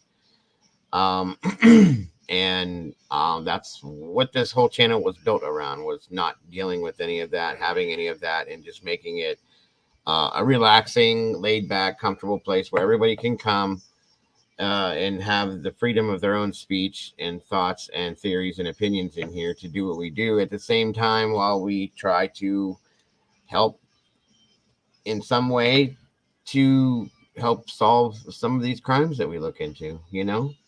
So, but I thank you so much for that, Shandy. It's nice to get these compliments from time to time because, of course, every creator doubts themselves at times, you know, if they're doing okay, if they're doing enough, if everybody's satisfied, so on and so forth. And I go through that like everybody else does. My moderators will be the first ones to tell you that they have to literally give me pep talks from time to time to keep my head up because it's hard, guys. Very hard. But I appreciate that more than you know, Sandy. I really do. That's a really nice compliment, and I really do appreciate that.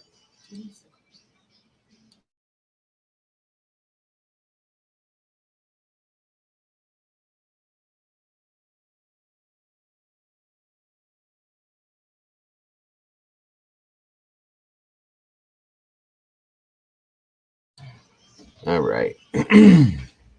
So that means a lot to me, Shandy. It really does. At this moment, guys, please make sure that you're voting on that. You know, did Otis Toole unalive Adam Walsh? I'm just curious to see what you guys think. Again, folks, watch out for. You're just so relatable and calming. Well, thank you. That's even more. Thank you so much. I try to be. I very much try to be. Thank you. Thank you. Thank you. It's great to hear that. I've been told that before, too.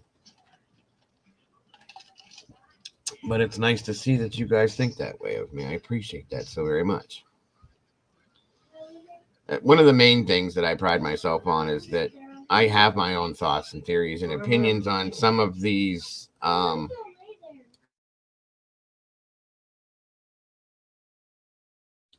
Sorry. One of the things that I pride myself on is that I have my own thoughts, theories, and opinions on a lot of the cases that we cover. One moment, folks.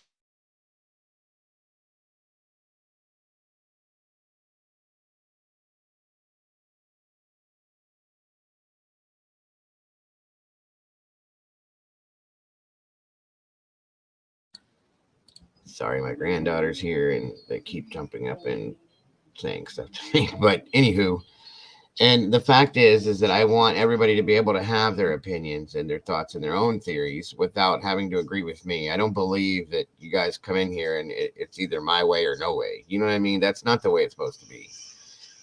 That's how we put together the think tanks that we have about the cases that we're working on a regular basis. And I think that we come up with a lot of great things with that. So I really appreciate those things. I really do. Get out of here, Mikey. Your guys are a mess. Anyway, I love you guys to death. And Shandy, I do really, really, absolutely appreciate that more than you know. Guys, make sure you're voting on this here so I can put the other two up on the polling. What about Servant Girl Annihilator? I've never heard of those. Are those based on true stories, Wes Brady? I will look them up, though. Servant Girl.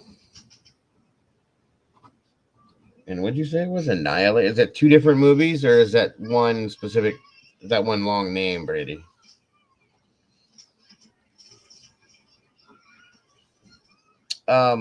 If you're comfortable in here like that, Shandy, if you know of anybody else that may be comfortable like that or would be interested in coming in here, I would be grateful to have them in here. So share it out, guys. Again, if you could, on the way in the door, if you didn't, if you can now, please leave a little DNA on that like button for me. I would greatly appreciate that. Share this out throughout your social media accounts. Let people see it.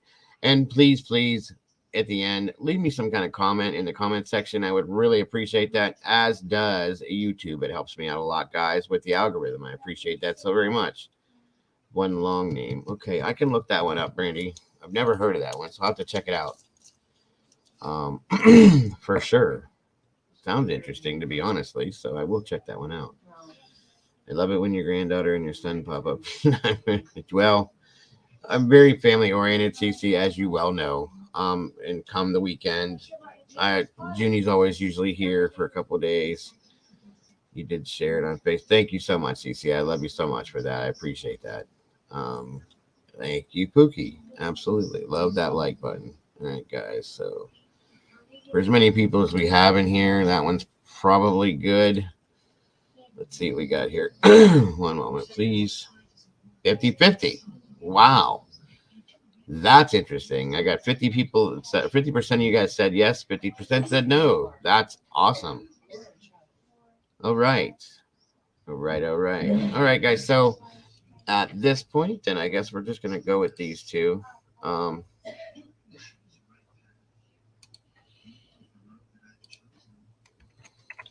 First one I'm putting up is going to be Wonderland Murders.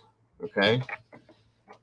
And if you guys want us to cover the Wonderland Murders, please vote on this and let me know. Say yes, say no. Let it go. Let it go. Let it go. She was known as the Austin Axe Murder and Midnight Assassin between 1884 to... Oh, okay. There's a movie on about that one? I've heard the story. I know the story because there's a home in Texas that's supposedly haunted in regards to that scenario. It's an old house. I think they tore it down, but the paranormal side of my life got involved in that kind of stuff. But yeah, I'll have to check that out, Barry. That sounds interesting. Thank you for the reference. I'll be looking that up and seeing if we can pull it off. Like I said, guys, it's important to me what you guys think. It really is. I want to know, like I said, this channel is your channel, and it's formed around what your guys' thoughts and theories and stuff are on everything. So whatever you guys can throw at me, please do. And even in the comments, Mama Bear says it all the time. If there's any cases that you guys that you know about locally or even overseas, because we do coverage over in UK, Australia, New Zealand, whatever's going on, guys. We cover it all. If there's any cases that you want us to look into yourselves, throw it in the comments. Let me know. We will gladly take a look at it and see if it's something that we can cover. We have a great team here that works with me. I have a very, very, very great investigative team here in the States, as well as having people. We have Miss Pamela and Drift kinda is working, but Miss Pamela, she's a retired police officer. She's part of our investigative team over in the UK. I have Miss Lisa over in Australia. I haven't heard from her in a while, but Miss Kitty's in New Zealand. And then we have people all over the States here that are on this team that help us with everything we do. As you guys know, my moderators are very good at what they do. Miss Brandy, Miss Heather, Mama Bear, of course, Miss Molly, and then we have Red, and quite a few others in here, Miss Cece, that they're very helpful when it comes to these cases. They really are, and they do a lot for this channel. So, again, I am very grateful to all of them, as you all should be too, because honestly, I couldn't do this without these people, guys. They do a lot for this channel. They do a lot for me, and they make everything square off the way it should. It's a fact. So thank you, Miss Heather. I appreciate that, my dear. If you're doing classic murder cases, my favorite one is William Bradford Bishop. Okay. Do you know, Pookie, if there's any kind of a movie based on that? Go the Oz. Oh yeah, we got quite a few over in Australia, Shandy. Mr. David James, he's not here tonight, but he's one of my best friends in life. Okay, and he's over there in Australia too. And he helps out when he can with different things, so on and so forth. Hold on, everybody.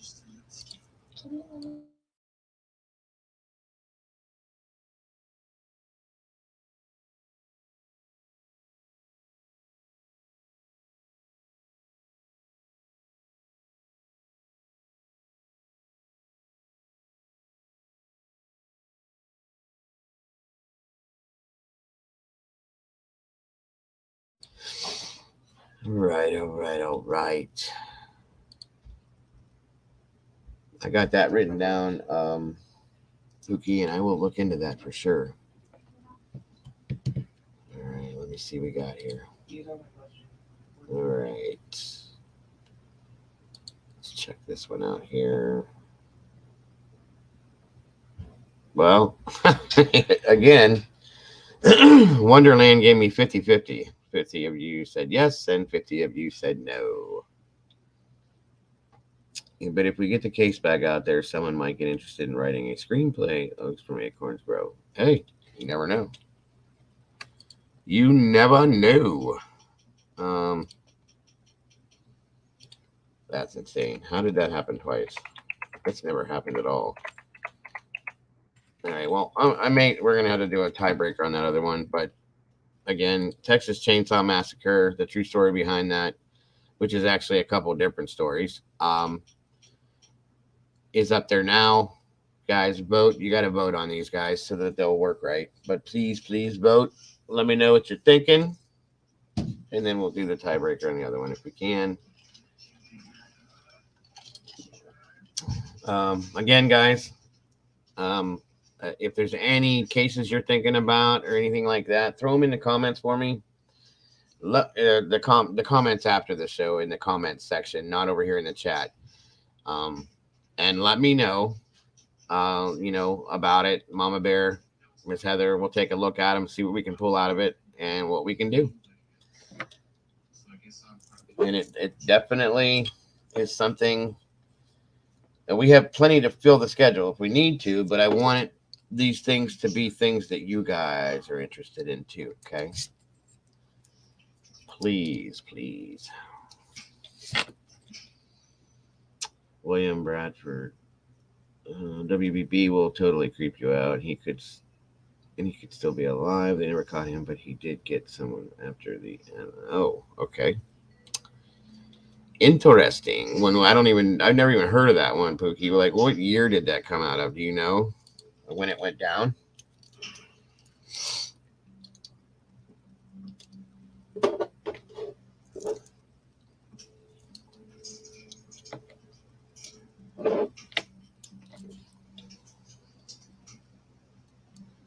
Okay, so you guys are voting on this one for sure. This one's almost done already. Damn.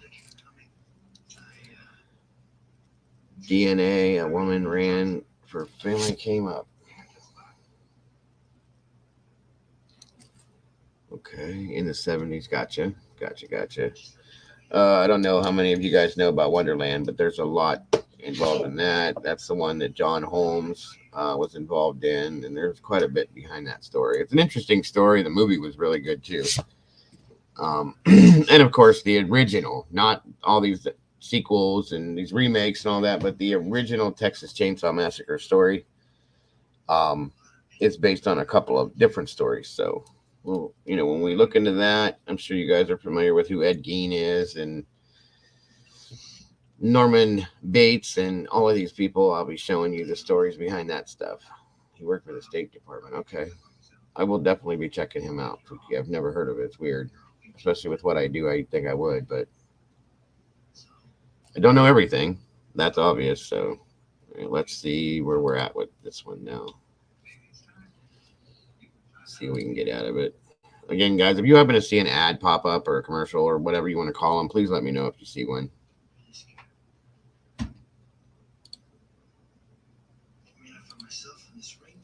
Yeah, we're going to do that one too. The true story behind that one, Dustin, we're definitely doing that. I already have that in my list. Texas Chainsaw said 80% of you said yes to that one, and 20% said no.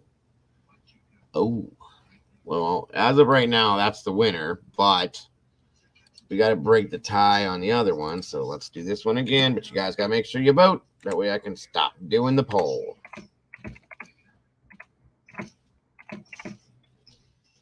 Please and thank y'all. Thank you, Hall. You Hall. All right, there it is up again. Wonderland. Family Annihilator Who Got Away. There's quite a few of those out there, guys. Our judicial system has really, really messed up some things. There's some people out there that should not be out there, and there's people locked up in prison that should not be locked up in prison. You know what I mean? There's quite a few of them, to be honest with you.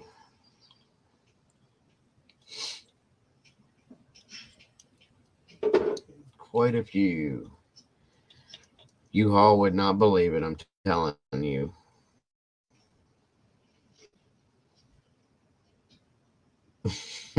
They are both good ones. You're right, Dustin. They really are.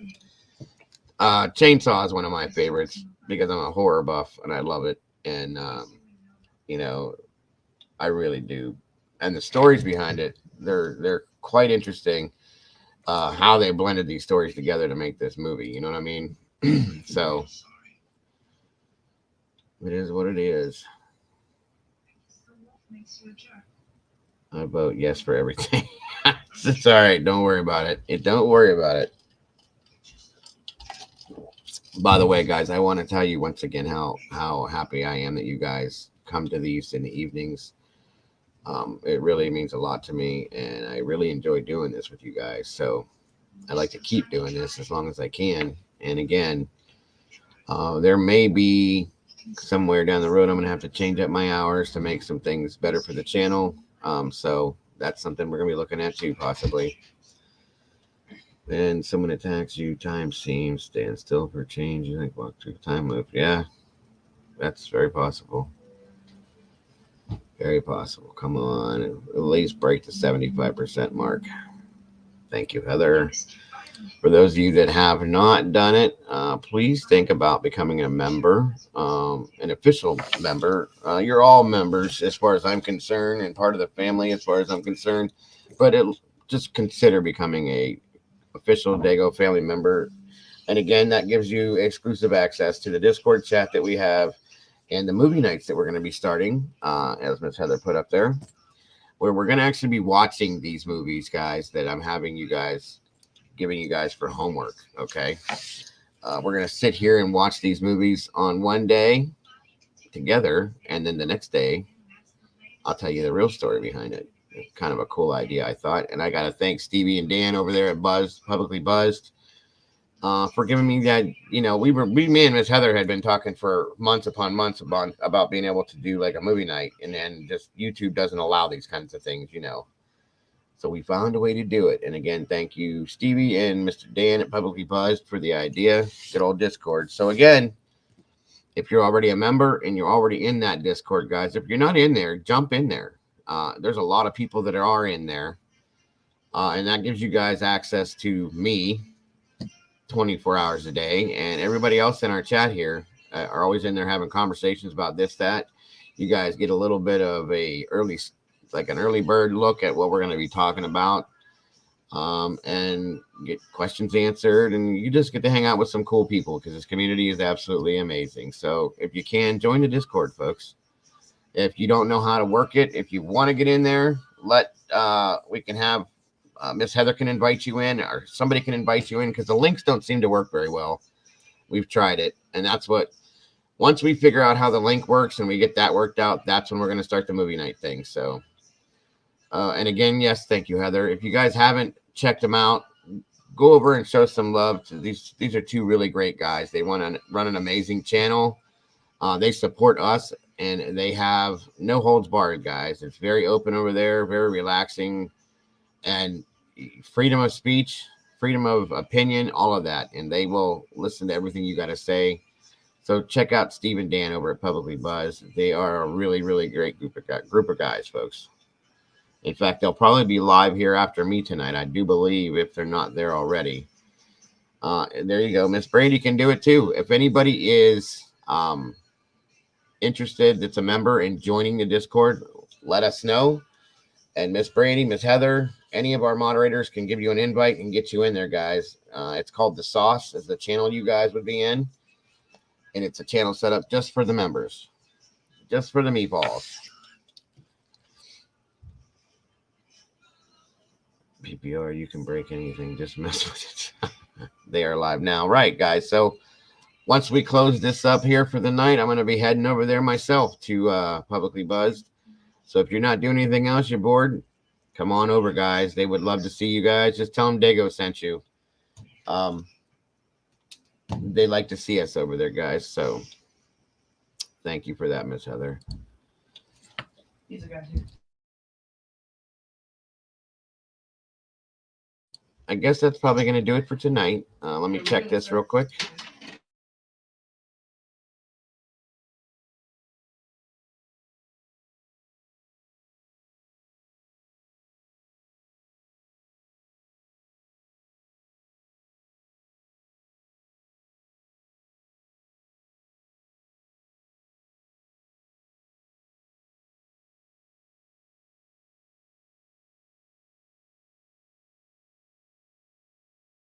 All right, Shandy, you as well, my dear. It was so great to see you. And please understand that you're welcome anytime. I do these during the daytime here. I'm sure that times are different for you over there, but it's great to see you anytime, and you're welcome at any time to be here. So thank you so much once again for joining us. All right, guys. So this time, 60% of you said yes to Wonderland, and 40 said no. Looks like Chainsaw won it this time, guys. So Texas Chainsaw Massacre, the original, is going to be your homework for Monday. You got the whole weekend to check it out, guys. So check it out, and I'll give you the real story of it Monday night. Again, guys, I want to thank you so much for joining us tonight. It has been a pleasure and an honor to have you all here with me to tell you that story. I hope you guys enjoyed some of it, or at least found it interesting, to say the very least. It's not very enjoyable, but again, guys, if you're not doing anything else tonight and you're a little bit bored, please hop over to Publicly Buzzed and say, hey, Dago said to come over here. You guys have a great, great night. Thank you so very much once again for joining me. I love each and every one of you guys so very much. Thank you for what you do for my channel. And I will see you guys on the flip side. Have a great night, folks. Bye-bye.